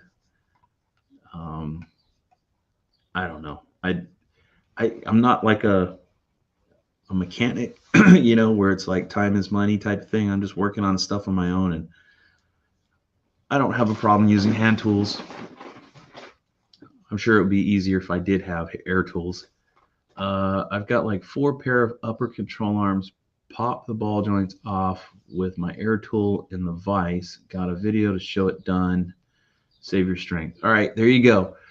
So if you did pull your upper A arms out, not saying you, one-eyed cat, just anybody in general, um, you can go check out Mopar Nut 62. Look for his video on how to pull it off with a vise, and I assume an impact or some sort of air tool. Sort of stock Mopars. What's up, Jeremy? Have the same situation with my 68 Dart. It was obviously red from the factory, but the fender tag clearly lists black. Oh, interesting. Very interesting. Now I know you're doing a lot of customization to that car. Oh no, you're talking about the Dart. I thought you were talking about the Cuda for a second. Sorry.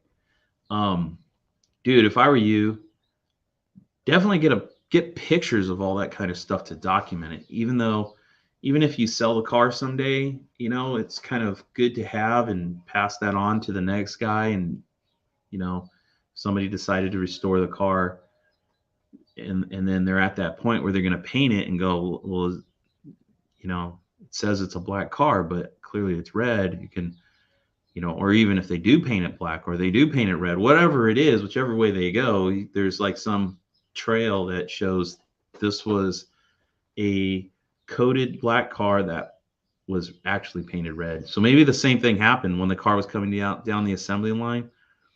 It was already coated to be black, and right before paint, they're like, "Oh no, we got this special order for red. Let's just paint it red and send it out." Nobody looked at tags and VIN numbers and stuff back then when they were new. I mean, even now, you go buy a car, who looks at the fender tag or the little sticker or VIN? Nobody does, really, right? Maybe in 30 years they will. Bigfoot, what's up, man? He says, hey guys. Loper Nut, yep, 72 Dart Tor Red going orange. Nice. Hey, Bigfoot, Loper Nut 62.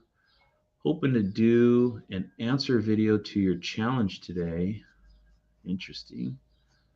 Cool, Mr. Foot. Bigfoot tag 2 guys. King Eric the Greatest. Hey, Bigfoot. Mopar Nut 10K. Want to pay for a good Mopar in cash.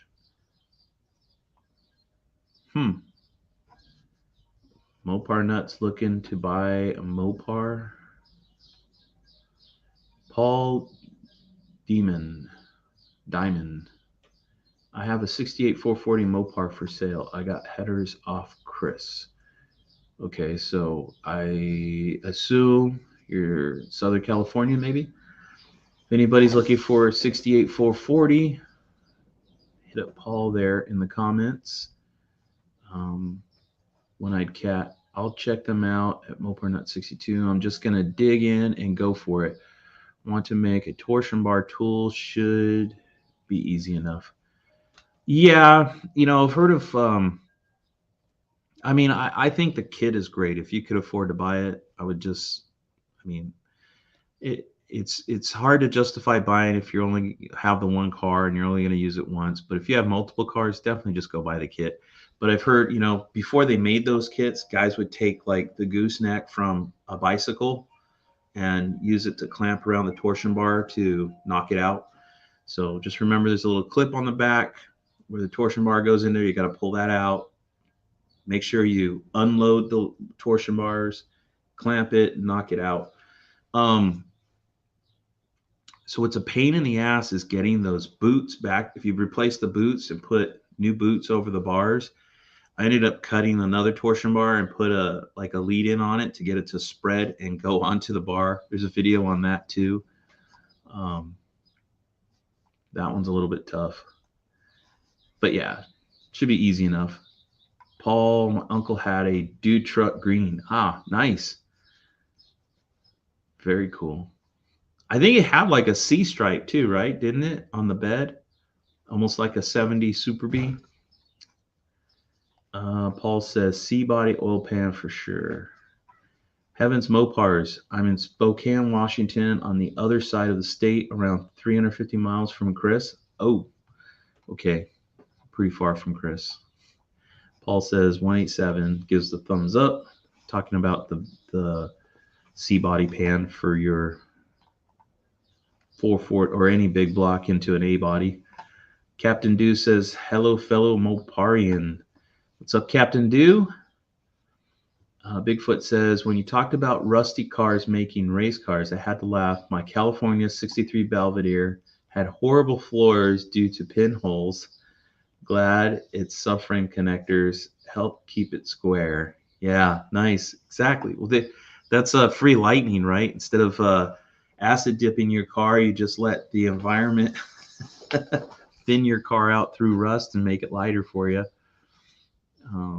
Mopar Nut says, one-eyed cat, just get an aluminum neck from a BMX bike, the 4-hole type. Okay. Here the handlebar fits work on T-bar free tool. There you go. Talking about grabbing the torsion bar to knock it off. That's what I was talking about. Targa wheels. I came across the late 70s Dodge top hand pickup. Top hand. It's basically a Little Red Express, but white with orange stripes. All original, including the wood stakes on the bed. Well used, but salvageable. Huh, nice. So I wonder if that's like a regional truck. I guess it's on that topic. Captain Dew says, my one question for the project is, are points distill any good for carb engine, or is the electric better? Point probably meant to say distributor. My question for my project is, are points distributor any good for carb engine, or is the electric better? Points distributor. I don't know. I'm not sure I'm reading your question right, Captain. Distill. I'm not sure what that means. But I think you mean distributor. Anyway, there's nothing wrong with points. Well, other than they usually get like carbon buildup pretty quick and you got to constantly change them. I saw an Uncle Tony video a while back. He was saying that the all the new points, the plastic that they embed, there's basically a little plastic piece that rides on the cam lobes of the distributor that basically bumps the points open and closed. And that plastic is not as durable as the old original plastic. And so they wear out super fast. So I'm not speaking from experience, just heard that. So I've driven cars way back in the day with points. I hate it because you drive the car some distance and you get somewhere far away from home, and then the points decide they're gonna give up the ghost, and you're kind of stuck somewhere. So I'd much rather have electronic ignition. However, I don't trust any of the new Mopar electronic ignition kits. I don't think it's the same as it was from the 80s and 90s. If we were talking 80s, 90s electronic ignition kits, I would be like, definitely, I would go electronic ignition. But today, I wouldn't use that stuff. And even with the stuff from the 80s and 90s, and perhaps today, we had problems on Dorothy when we got to the track to race Jeremy, sort of stock Mopars. They're really bad. They're really sensitive to grounding. You have to get a really good ground between like the orange box and the firewall. So if you do have a Mopar kit already and just want to put it on, that's fine. I had problems with my Duster, had problems with Dorothy. What I ended up doing on both cars, well, on the Duster, I ended up running the bolts from the inside of the firewall out. Then I put a nut with a lock washer on there to really grind into the firewall, bite in so it gets a good ground. And then I put the box over that and then put another nut with a lock washer on it. So it's grounded really well. I think that's fixed the Duster. The Belvedere, when we got it home, I just put, I might have done the same thing. I can't remember now. Or I might have gone through the engine compartment into the firewall with a lock washer and then maybe a nut on the inside. Whatever it was, I think I improved it and got it to ground and it was running fine. But I've since put an old MSD ignition system on the Belvedere and it doesn't have any issues. So if it's not a factory original car, you don't mind drilling into your fender well or firewall, to put the MSD box, I would rather go with the MSD. And even if you go with the orange box, and if it's like a 70 and older, yeah, maybe 71. I'm not sure when the electronic ignition happened. I want to say 72, but maybe it was 3. You're going to have to drill into the firewall to do it. People like my buddy Chris Field, if it's a car that's like an original, you want it to look original, Petronix makes a kit where you can convert the points ignition system and put a Petronix in there. I've heard of people using those without any issues, and that's kind of the way to go, not really drilling. It kind of makes it electronic ignition, and it's all hidden within the distributor. And then you don't have to really drill into your fender wells or firewall, so that's good. But we did put one on Dorothy at one point, and when it had the Poly 318 in it, and one day I had started up the car, I was just letting it run, just starting it up occasionally, and it had a Petronix in it. Next thing I know, the engine just died. I go over there, and the Petronix had went up in smoke. So I don't know why it did, but it did. Just keep that in mind. But I think other people have used it without any issues. Hopefully that answered your question, Captain. I'm not sure I read your question correctly, so maybe you weren't even asking that. Dutch Guy's Garage. There was a race petty kit car, which sounds about what you're describing. Then there was a street petty kit car. The street one is the one going to Mecum. Oh, okay. I'm just happy I bought my 12 F bodies. It looks like he ran out of space, but I'm going to assume he says, bought my 12 F bodies when I did. Yeah, okay. I didn't realize you were talking about a street version. Yes, the version I'm talking about was the race version. It was like a tube chassis version of the car. So who knows? I don't know how many of those they made. Mopar Nut says, go old mag pickup. Okay, this is Mopar Nut's suggestion to you, Captain. Go old mag pickup, find an original distributor. The new ones have issues. That's a good point. If you could find an original Mopar distributor, I actually bought one of the newer kits. What's the name of that freaking company? They make a lot of stuff from Mopar. But anyway, they make the Mopar ignition kit, and I bought it for the orange Power Wagon I had. And when I dropped it in, it wouldn't run very good. When I pulled the distributor back out and I spun it, let's see, I forget what it's called, but basically a little magnet strip, where you have the little blades from the distributor sweeping by it, which gives you the spark to fire the spark plugs. That gap, it was like the shaft must have been bent or something because the gap was changing. So on one side, the gap was really close, practically touching. And then when it would spin around this side, the gap was really wide. So it was like a piece of crap. So I ended up using an original distributor I had, which spun even, and had the gap was consistent. Um, I can't remember if I ended up using that box. I think I used the wiring harness that it came with. I can't remember if I had to change the box too or not, but good suggestion.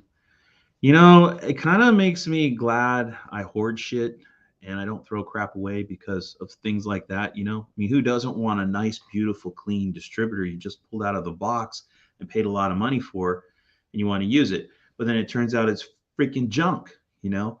This is why also when I change stuff like that, junk like this, um, like don't throw your old shit away right away. Like set it aside, just my opinion, set it aside and see how that new part's going to pan out because it might be so bad you have to put your old part back on to work right. Um, Dutch guy's garage. When I did. Okay, he continued his sentence. Bad tree. What's up, dude? You're live. What's up, Johnny? Yeah, I know. Like I haven't done a live in a long time, and I just kind of feeling bored today, so I figured. And I was feeling the itch, I was feeling the itch, like I gotta go live soon. And I thought, I'm not doing anything right now. Why not just go for it? I know it's the middle of the day, so it's not the ideal time, but hey, it works. Bigfoot says, "Hey Blake, bad tree, Mr. Foot." Um, and dude, Blake, your freaking dart, dude. That thing is badass. That's freaking cool. Mopar Nut says, take an Aspen and call the doctor in the morning. Bigfoot says, Jeff might bring his orange Aspen to No Name Nationals. Oh, nice. Dude. Um, yeah, I want No Name Nationals. It looks pretty cool. I mean, it's kind of far for me, and I obviously didn't go. And I think and it landed on the same weekend as Duct Tape. Um, but yeah, it looks like you guys had a blast, dude. Enjoyed all the videos everybody did that went to that. Um, my buddies, Brad, dude, Brad at Poor Boy's Garage, that Roadrunner he's got, I just freaking love that car. That car is freaking cool. One of my favorites. Of course, Just Mopar Joe. Um, loving his. I shouldn't list people's names because it's like everybody. I know almost everybody that went there and love all the cars that went. Duddy in his 4 door. I think it's cool the car he built, basically junk laying around. It actually ran pretty good. Um, and then the Dodge Whisperers, Barracuda, and stuff like that. So I don't know. I'm gonna forget everybody's names. Jed, Blake, obviously there. Um, yeah. So I don't want to. I shouldn't list names because I'm not gonna remember everybody. But all you guys that went to No Names, pretty cool. Someday it'd be nice to be able to, be able to afford to go to something like that. Of course, I would have to go, like, you know, go when the weekends don't align with Duct Tape and like go to Duct Tape one weekend and then maybe if No Name Nationals was the next weekend, like go to that. That'd be pretty freaking awesome if it was, if I had that kind of money and time. But we'll see someday, maybe. Transverse T-bars. That's what Mopar Nut's talking about. I'm not sure if that's the suspension stuff. I don't know. Captain Do. Also, last week I did find a photo negative that was taken back in 2001. Got a photo of my dad's Duster on the driver's side view, and Walmart can do it, and it takes days and come in a CD copy. Oh, sweet. Well, that's cool, dude. That's freaking awesome. So your dad's Duster, he sold it, I assume. Do you still have leads on it, or is it like just gone?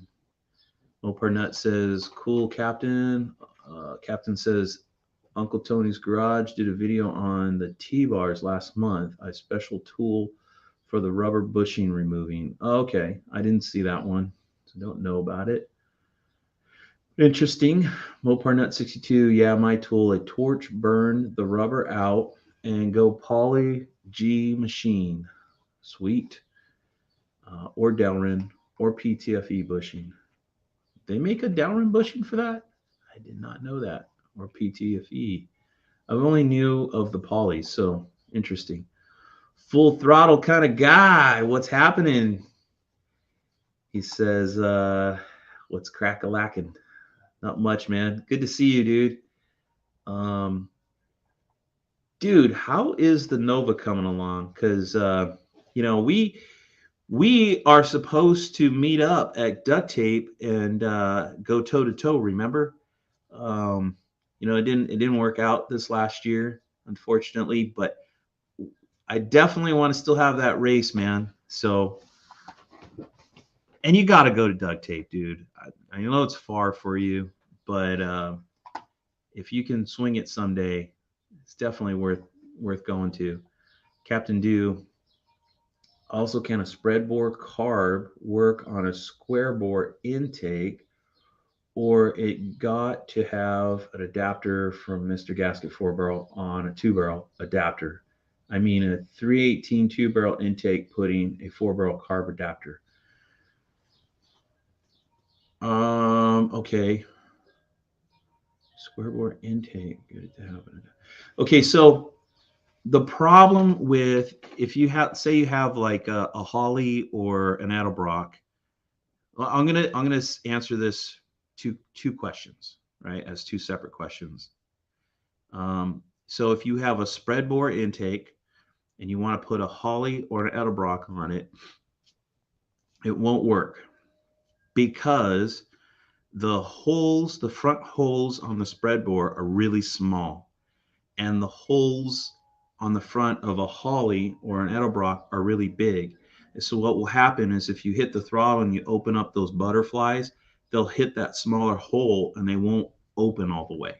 So you can't use that on that intake. But you can use one of those, like you're talking about, Mr. Gasket adapter, where they make an adapter that goes from a spread bore to a square bore.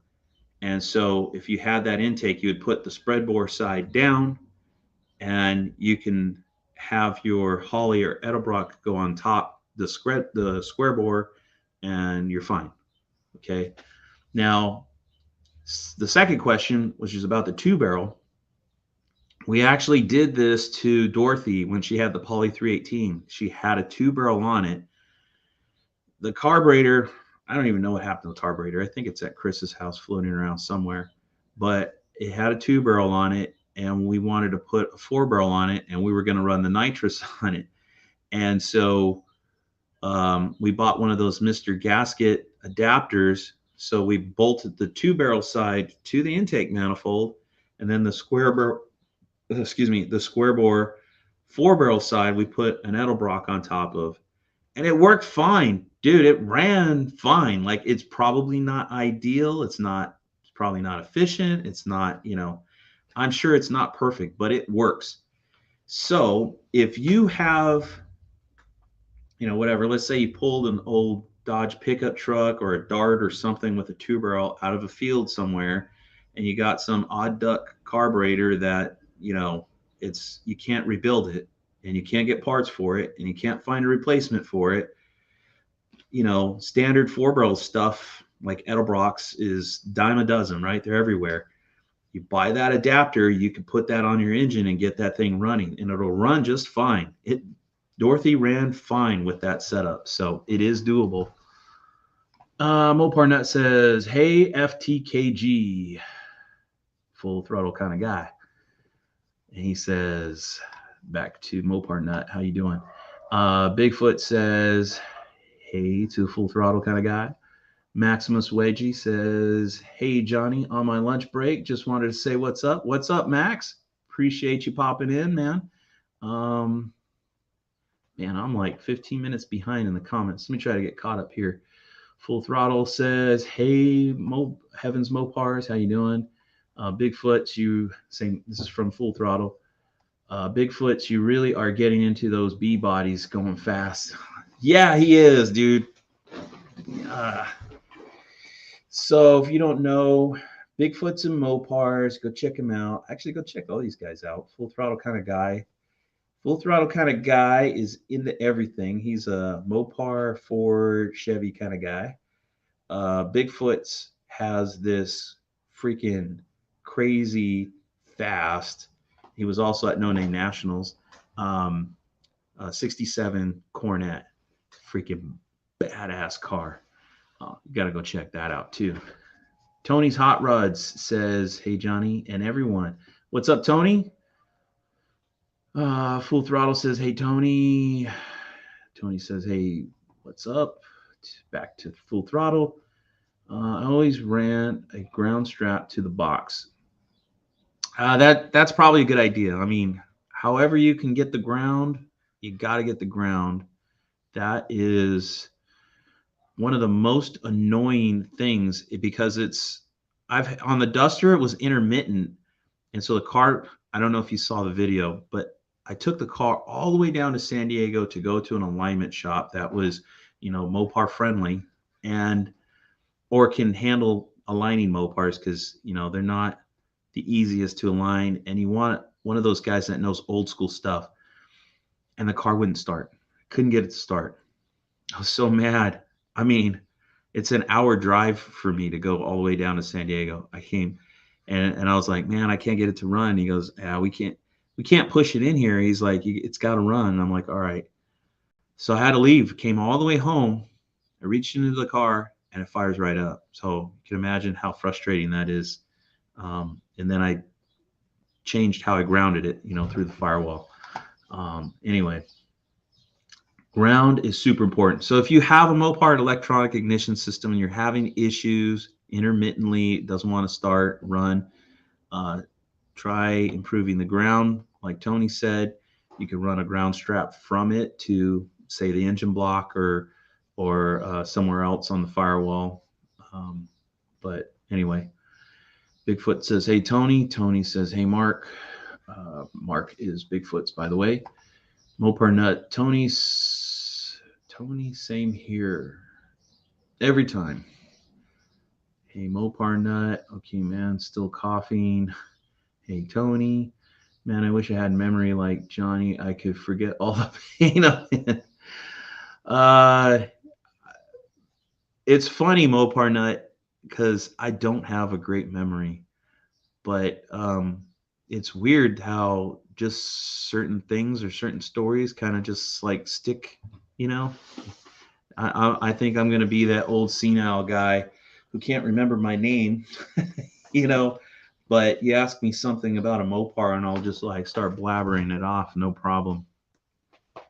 Gob, what's your opinion on a new sheet metal? I've had several problems lately with AMD stampings. Any other brand suggestions? So what I've heard, my buddy Chris Field, who owns a restoration shop in Murrieta, he basically says the AMD stuff is the best you're going to get, and it's not perfect, and it's not always right. So you're going to have to work it. I've heard that a lot. So I don't think the gauge is exactly the same as it was on the original sheet metal, and I don't think the content is what it was. I think the old original sheet metal has more carbon in it, and I think the newer stuff are less carbon. Maybe the new stuff has more carbon in it, and it's more pliable, so it's not as hard or stiff as the old original stuff. But AMD is still the best. You buy anything from anyone else, you're going to have probably more issues than you are with the AMD, from what I understand. So you make sure. I mean, you're talking about problems with the stampings. I'm not sure if you're talking about fitment or how it welds.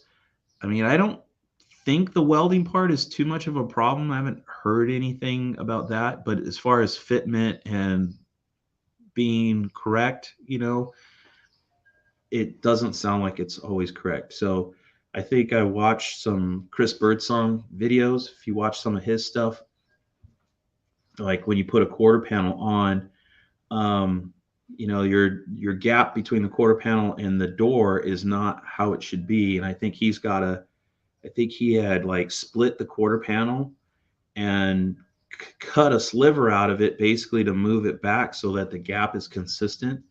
So there's stuff like that. My buddy Chris Field, I know he said he's replaced Dutch panels or the corners of the back glass, say on a B body like a Roadrunner or a Cornet or Super B.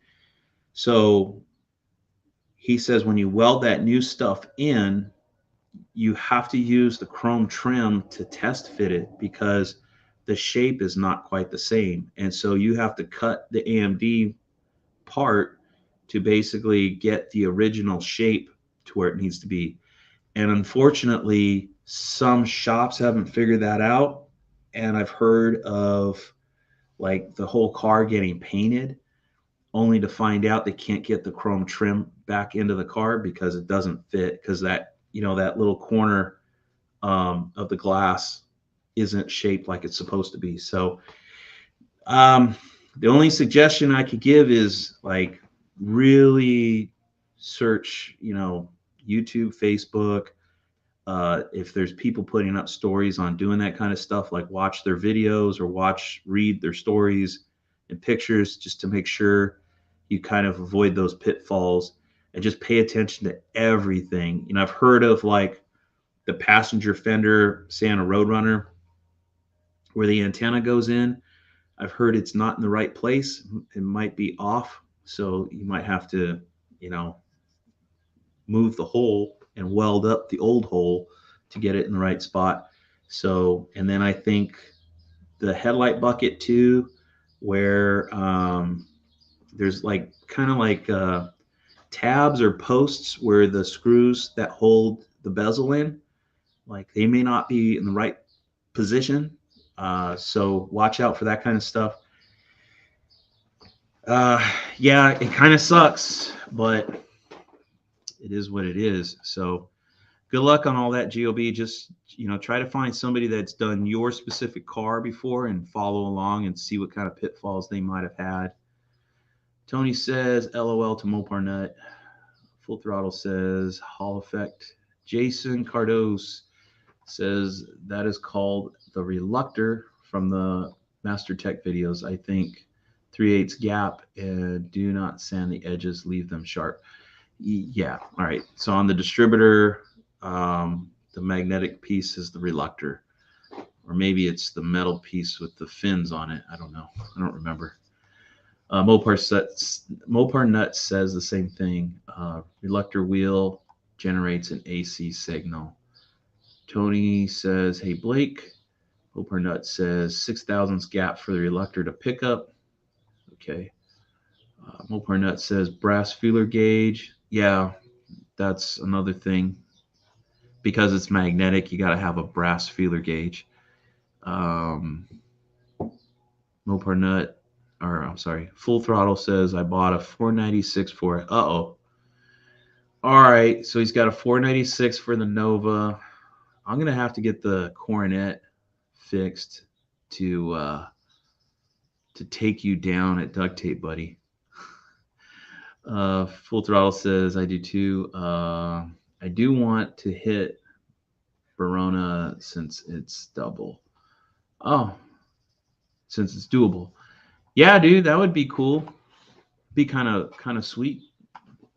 Verona is definitely close to me. It's a cool track. I mean, it's 8th Mile, but it's a cool track. So you let me know when you're ready, and we'll do it. Captain Dew says my dad had a 70 Duster from 78 to 2001. Damn, that's a long time. He sold it off after he drove over 450,000 miles on it. A 318 two barrel with a 1977 Dodge Aspen Slant 6 A 833 overdrive 4-speed trans hook on the 318. Nice. That's freaking cool, man. So he had it over what 23 years or so. God, when you see that like 78 to 2001, you think to yourself like that's a long time. But then it's like, well, it's 23 years. And you think about like just 2000s and now is 23 years, right? It's freaking, I don't know, it's weird. I guess when it's happened way in the past, it seems longer. Moparnut says GOB to short AMD. I think he's asking if it's too short, maybe. I don't know. Captain Do, I do not have the square bore carb, but was wanting to get a Carter thermal quad for my 85 318 two barrel intake for my 89 Dakota V6 swap project. Okay, so what I don't know, I don't know if they make a spread bore adapter to two barrel. I guess they would, right? And then I'm kind of the daring type, and those parts are fairly cheap enough. Like I'd probably even try if they didn't make it, like maybe go from the two barrel to the square bore, and then put another adapter from the square bore to the spread bore for the thermal quad. Um, yeah, why not? I don't know. And then let us know if it doesn't work. um, Full Throttle says even AMC. Captain Do says, anyway, have to run off now. Y'all take care. I'll be 1010 on the side, 10-4. Also, this chat box is also known as CB, like a CB radio. All right, Captain Do, you take care, man. Catch you later. He's probably already long gone by the time I'm getting to this comment, which was 10 minutes ago. Moparnut, your quote marks say it all and why I do my own wheel alignment. Yeah, yeah. Mopar Nut is one of those guys that does everything and knows everything, man. And I could totally see him doing his own alignment and it just coming out freaking perfect. If that dude lived close to me, you'd be seeing me taking a lot of stuff to him. um, and that is why I do a lot of my own stuff too. Is like I don't trust anybody working on my stuff, but you know, sometimes you got to take a little bit of a leap of faith. I've gotten cars aligned before, and they're so whacked that it's like I just got to end up tweaking it on my own. The Duster came out good. Um, my Charger, I think, came out good. And actually, that's a good shop out in Hemet. So that's going to be my new guy that I go to for wheel alignments. But, um, you know, doing it yourself, if you have the tools, I think that's the way to go. But if you don't, um, it just takes a lot of time. I did a video on the Duster where I did it. I ended up taking the Duster to an alignment shop also, and it kind of showed I got it pretty close. It was close, fairly close. I could have left it and it would have been fine, but I wanted to see how far off it was and get it really straight. So they tweaked it a little bit more and got it dialed in. GOB, the body lines have been way off, like the molds are worn out. Interesting. Okay. I think if that's the case, you're probably just gonna have to find original sheet metal, man. And if you're talking about like quarter panels, it's gonna suck to have to cut quarters off another car to save your car, and it'd probably be pretty hard to do finding them. But even the old school stuff, like my Duster, I had two different fenders that were both not original to my Duster. And when I had the guy paint that car for me, I don't know how many years ago that was, probably 20 years ago. Anyway, he, and these were original fenders, not repops. But he goes, hey, dude, like, just want to let you know the fenders don't match, and so the crease on one fender was sharper than the crease on the other fender. So even the old original stuff, when they were stamping them out, the tool dies would wear out. So I think when they were new, you get a sharper, crispier lines. And then as the dies started to wear out, you would get softer lines, and then they would change the tools and then you get back to having a sharper line. But you wouldn't necessarily always have very consistent metal, even from back in the day. Um, so yeah, it kind of sucks. I don't know what to tell you. Um, Maybe, yeah, either find original sheet metal or live with the softer lines. Well, unless you're saying they're way off, like they're not even where they're supposed to be. No, it's because you're saying molds are worn out. So I think you're talking about the crispiness of the line. I mean, you could probably crisp it up through filler. You'd have to like skim coat the whole fender and then sharpen it up just through working the panel through body work, and filler, which you could do. And I wouldn't consider it wrong, because you wouldn't be adding much. I mean, you'd be sanding most everything off, but obviously it's a lot more work than just putting a new panel on and calling it done. So it's kind of a bummer, but that's the reality. GOB. Jason says you can pay more for an AMD sheet metal with crisper lines too. Huh. So they have like a premium they charge for nicer panels. Sounds like that's what you're saying. Mopar Nut says GOB, that sucks. Try to get some money back from AMD. Mopar Nut says thickness is good, but fit sometimes not so good. Okay. American Made. What's up, Johnny Mopar? What's going on, American Made? Mopar Nut says test fit, and test fit again. Yep. Mopar Nut says you got to understand AMD made in China is made in China. Yeah, I think it is.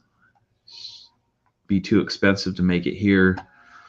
Probably cost more to make it right. Also, GOB says Mopar Nut 62. It's frustrating for the amount of money I paid for this stuff, and then spending hours and hours fixing it. Yeah, dude, I feel you, man, because so much of everything you buy these days, you think you buy it and it fits and it works, and it doesn't. Kind of a pain in the ass. Even on parts simple as like, it doesn't even have any moving parts. It should be just stamped correctly, go on the car, and be exactly like the factory. But apparently it's something difficult to do because nobody's mastered it. GOB, okay. And then Mopar Nut says, I agree. I would charge you nothing but a Mopar story hour to fix anything. GOB, not where they're supposed to be. Okay. And then Mopar Nut says, when Mopar went bankrupt, they scrapped all the tool dies. That's why it cost us so much. Man, wouldn't it have been so cool if that stuff could have been saved and, somebody in the aftermarket had bought it all? That's how companies work. They don't give a shit about, they're not thinking to themselves, hey, this stuff's going to be a classic someday. We should hold on to it and, pass it on to some aftermarket. Unfortunately. Full Throttle says, unfortunately, finding a part that needs to be fixed on the cheap is gone. Yeah. Yeah, the days of getting yourself a parts card to, restore your car is gone. It used to be common in the 80s and 90s. That was like pretty much what you did. You bought two cars. You bought, like, say, a RT Charger, and then you bought a 318 car to get all the parts you need to restore the RT. And then you would just sell the parts car to somebody else. And then they would use that parts car to restore their car until the car got to a point where it was, so many parts were missing off of it. You just parted it out and then scrapped it, and that was just the way it was. All right, well, I'm all caught up on all the comments. Man, is there anything else worth talking about? Let me I went through all the comments on that one video too. Um,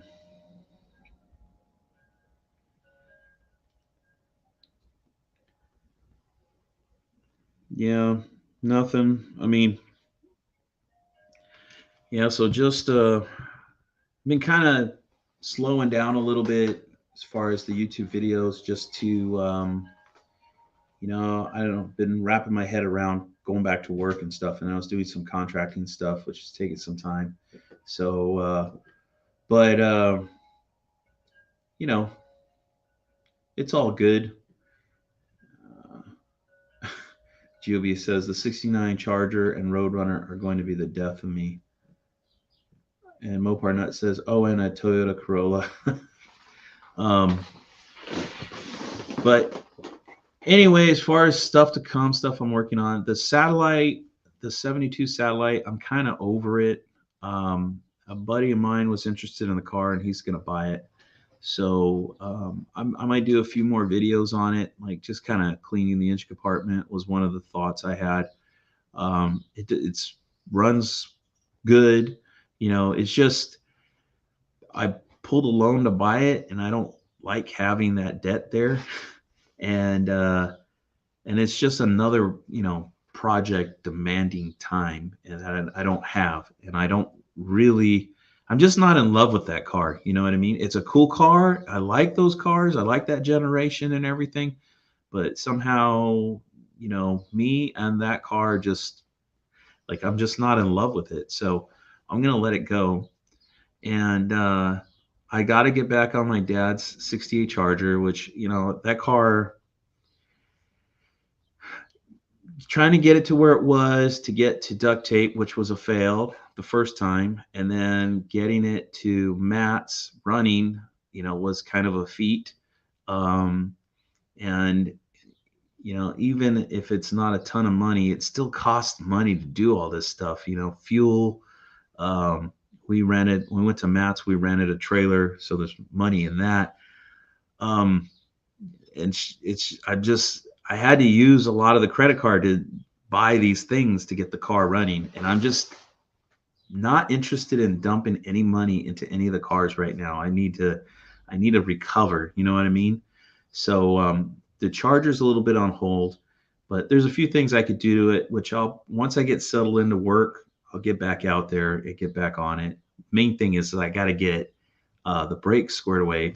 It's all brand new braking system on the Charger, but for some reason it's like the pedal goes all the way to the floor, and it just doesn't feel like it's stopping the car or grabbing the rotors like it should be. So the first thing I was going to do was pull the master cylinder away from the power brake booster and adjust the rod longer to bring the pedal up and see if that's going to fix that problem or not. And if it doesn't, the only thing I can think of is the master cylinder is just not up to snuff. It's just not doing what it's supposed to be doing. So I'll probably play with that. And I got to get rear tires for the car. I still have slicks on the car, so I need to get tires for it so I could drive it on the street. So there's all that. The D100, the 73 Pro Street, I'd love to work on it, but it needs a ton of work. So I don't really want to dive into that right now. Let's see what else. Dorothy needs a few little things here and there, but nothing pressing. And putting the taller gears in her and then driving her out to the show and go, like that's where that car belongs. That car belongs more on the road than the drag strip. So it was kind of fun. And having 276s in it, I'm actually excited. We have this car cruise. It's every Friday in Escondido, California. It's called Cruisin' Grand. It's kind of their main drag. It's an awesome cruise. If you're anywhere near that, you definitely have to go to that. But this year they're doing construction on the street, so it's starting late. It doesn't start till June. But excuse me, it's a little bit of a long haul. So like me driving the Coronet with 355s, yeah, I have no interest in driving that far because it's, you know, high. It's going to be spinning over 3,500 RPM. I'll be doing probably 60 miles an hour. All the Hondas and Toyotas will be flying by me. The car's going to be running hot because it's high, you know, higher RPM. And it'll take me a tank of gas to probably get down there and a tank of gas to get home. So it's kind of miserable. But with the Belvedere with tall gears in it now, it's like I have no problem jumping into it and driving it that far. Or the D100. I've taken the D100 before. But that's a cool cruise. Anyway, I think I'm happy with Dorothy being back on the street, not the track. Let's see.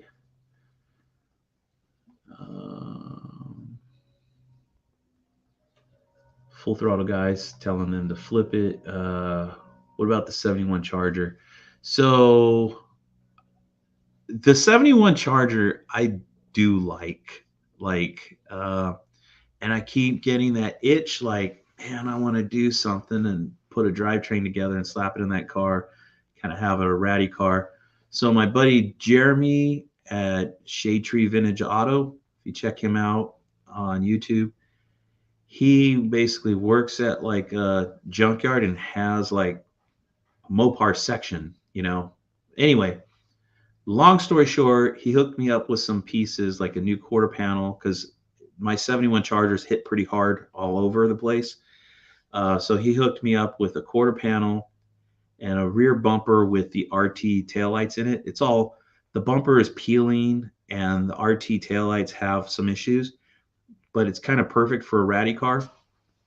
And the RT taillights are really cool, right? Or rally, if you want to call them rally taillights. Oh, what else did he give me for that car? The bumper, the quarter panel. Was there something else? I don't know. There's probably something else, but I'm forgetting. But I got to stop myself because it's just too much. Like it's going to cost too much money to dump into that car, and I don't want to spend any money right now. So the 71 Charger's got to be on hold. I need to get back on my mom's 72 Charger, which is, you know, way farther along than that 71.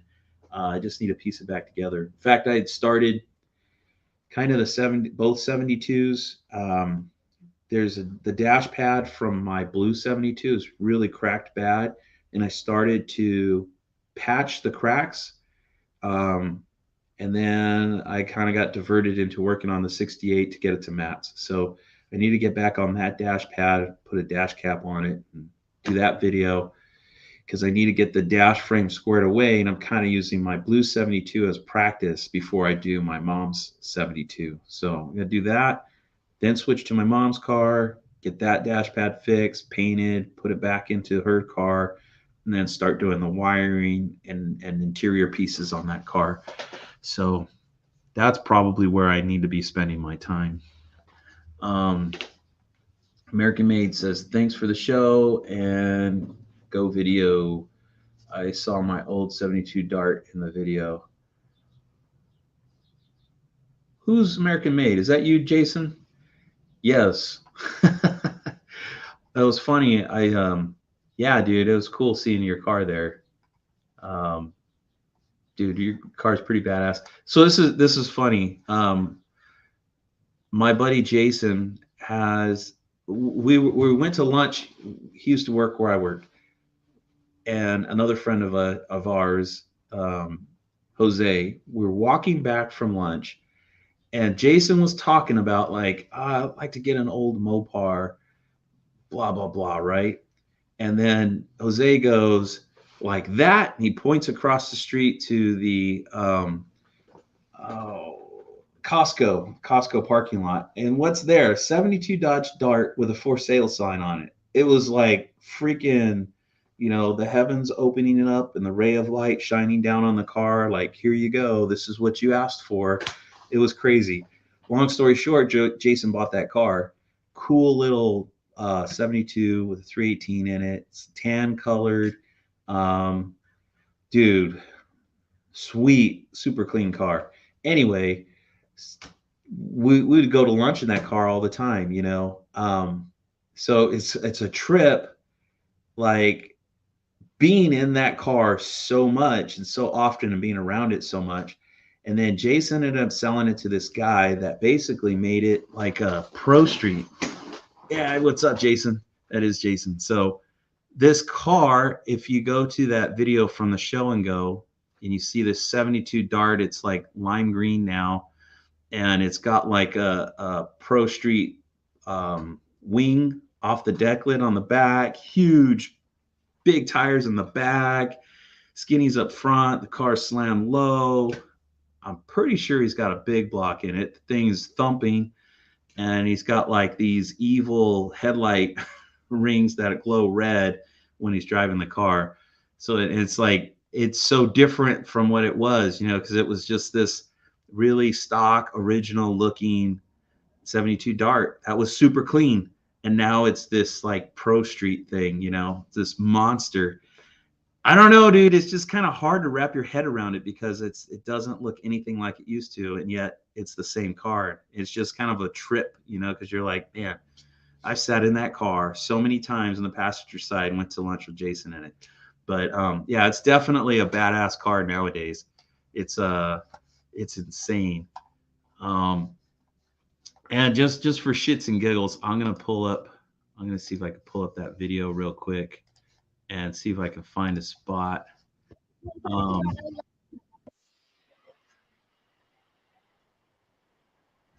and yeah, Jason, dude, that thing was sick.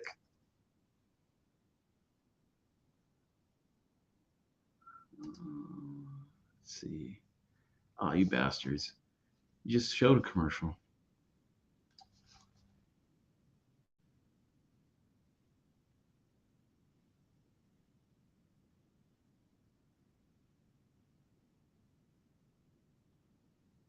Yeah, so if you held two pictures side by side of what the car was like when Jason had it and what the car is like now, it's like there's nothing discernible, you know. You would never know other than Jason told me about the car, so I know he told me about what the guy did to the car, and I've seen it before, so I knew it was his.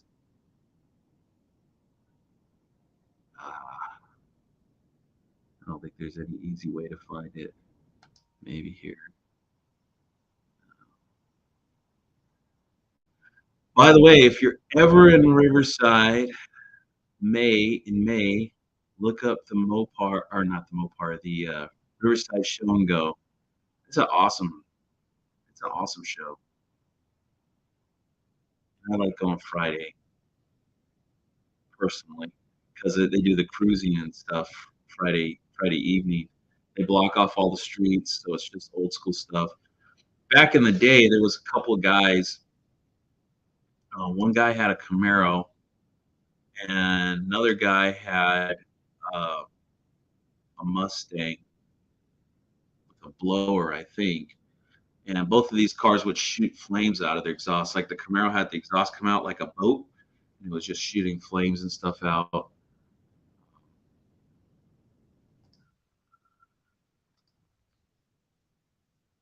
I guess I should just show you guys, right? I'm over here being selfish, not showing the.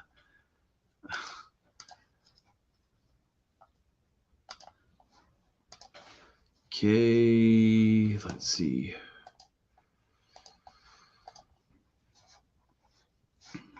All right.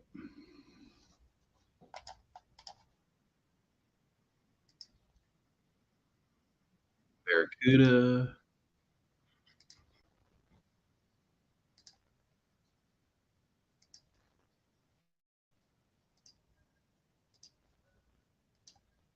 Yeah, I'm not gonna find it. My bad.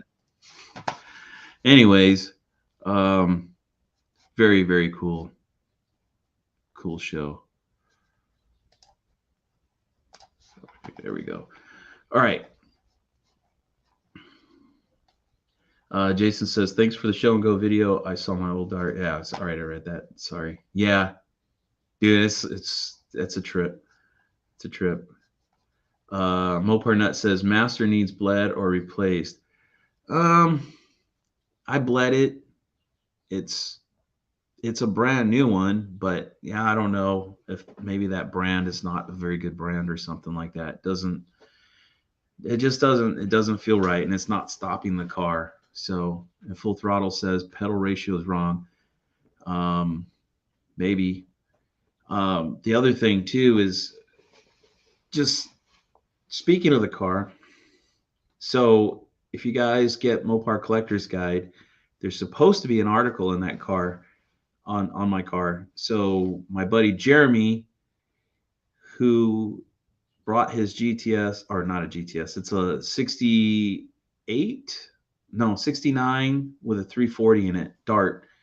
And they had like his boss and their the boss's kids, which are older guys, of course, uh, had like this 65 orange Plymouth wagon, and the other one had a swept line Dodge truck with I think it was a 440 with a six pack on it and stuff.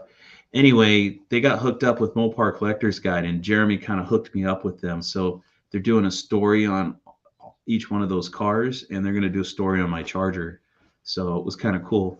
So they took all my information, took a bunch of pictures, and then called me later and kind of got the behind the scenes story or background story on the car. So be kind of interesting to get to, I don't know, have your car in a magazine. I know magazines are kind of a dying thing nowadays, but um, that's a magazine I always enjoyed reading. So it'd be kind of cool to get something in there. And the story around the charge is a good story too, you know. Um, Jason Cardo says, does it have a front and rear regulator block on your brakes? Maybe you can buy an aftermarket one to adjust. Yeah, I don't think it doesn't, but you're talking about a proportioning valve, but I don't think it needs that. It just doesn't feel like it's doing the job, man. And like I said, I'm going to try to increase the length so it pushes into the master cylinder farther, and hopefully it'll stop the car, you know. Um, and if it doesn't, I think I'm going to change the master because, you know, with the braking system, it's like, okay, the shoes, they touch the drums, and on the front, the pads touch the rotors to stop. There's not a whole lot in the system that, you know, can't work other than it either is not it's totally blocked and not giving pressure to those areas, or it's leaking, you know, and it's not doing either of those. So I think um, the master, it's all the magic happens in the master cylinder, and if it's, I think it's got to be in there somewhere, you know. So I don't know, we'll figure it out. Mopar Nut says blinker fluid needs to be changed. Yeah, that's it. Mopar Nut, you need a 518 or a 500. You're talking about an overdrive transmission, I assume. GOB says, what about putting a gear vendor in it? All right. I don't know. I must have missed something about, oh, we're talking about the tall gears, right, Dorothy? Yeah. So, all right. I've never done a 518 or a 500. I think it costs about, I mean, I guess if you just pulled one out of a junkyard, like out of say a Dodge truck from the 2000s, and you just stabbed it into your car, but I think they're a little bulkier. Maybe I'm wrong. I don't know if you have to, you know, massage the floor or cut it or anything like that. Maybe you don't. But I think because it's got electronics involved, you have to figure all that out. I personally don't know what that entails, but I've heard it costs about $3,000 to get a 518, you know, all set up and working in an old school Mopar. You know, I don't know. I don't know that it's going to cost that kind of money across the board. A gear vendor's overdrive is about the same. I want to say $300 to $3,500. Maybe it's gone up over time. If I was running an automatic, I'd prefer a gear vendor's. So, you know, GOB is asking, what about putting a gear vendor in it? I would love to. I never put one in Dorothy though, because Dorothy is like this low budget.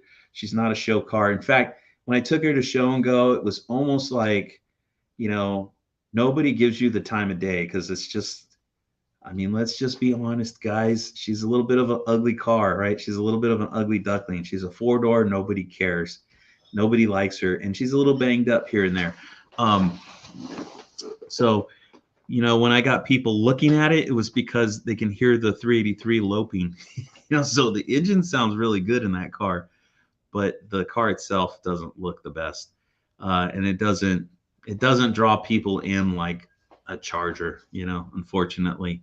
So I just wouldn't. I would never dump money into that car, and it's not even really my car because it's a car that we all donated parts to. I mean, granted, I've done probably most of the work on it and dumped most of the money into it and the parts into it, but everybody's dumped money and parts into it at some point. And so it's not my car. I wouldn't throw big chunks of money like a gear vendor's at it. But I would love to have a gear vendor's in a car someday.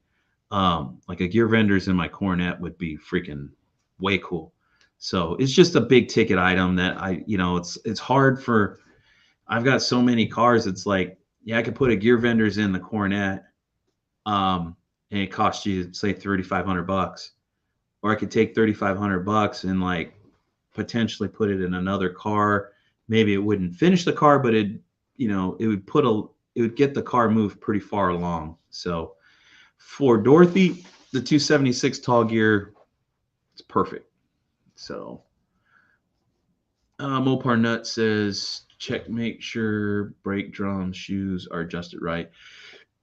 I did before I left because the brakes weren't working that good before I left for Matt's, and I pulled the rear wheels and drums off just to make sure that they're, adjusted good and weren't far away from the drum.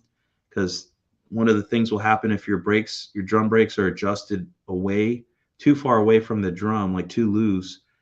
You go to hit the pedal, it'll push the shoes out, not far enough to hit the drum, and then it seems to me that it doesn't, when that's happening, it doesn't apply enough pressure in the front either. I don't know. It just seems like that to me, but maybe I'm wrong. But the Charger was adjusted pretty good, so that wasn't why.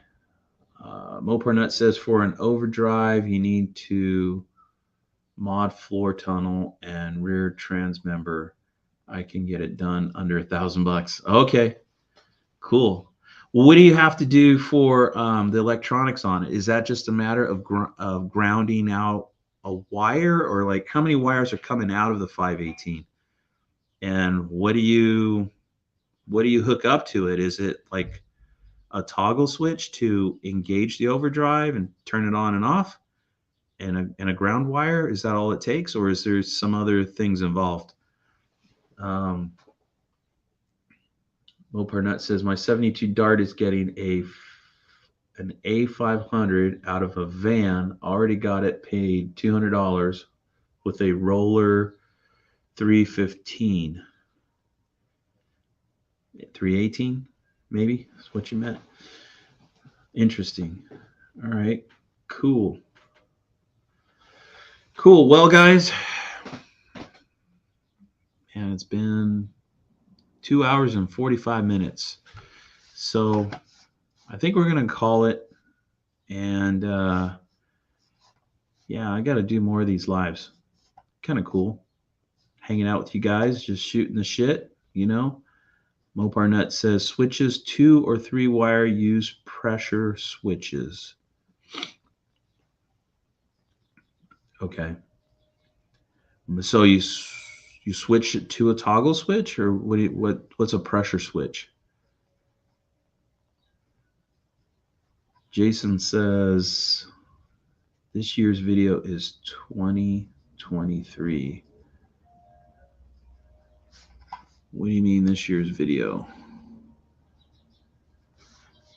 Mopar Nut says, okay, later, man. Take it easy. Okay, man. Take care. All right, guys. Yeah, we're going to wrap it up. Um, oh, 2 hours and 23, maybe. I don't know. All right, Jason, nice seeing you popping in. Um, we'll catch you guys on the next one. Mopar Nut says you run off governor in the back of trans. Okay, you're already talking complicated, man. See, you better be doing a video on that. Jason says the time slot. Oh, all right, let's do that real quick. Since Jason located it 2023. Oh,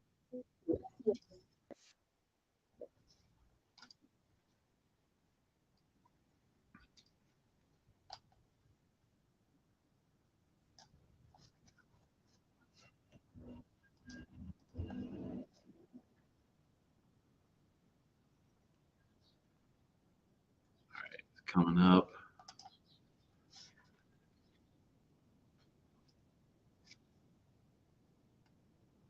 There it is, right there.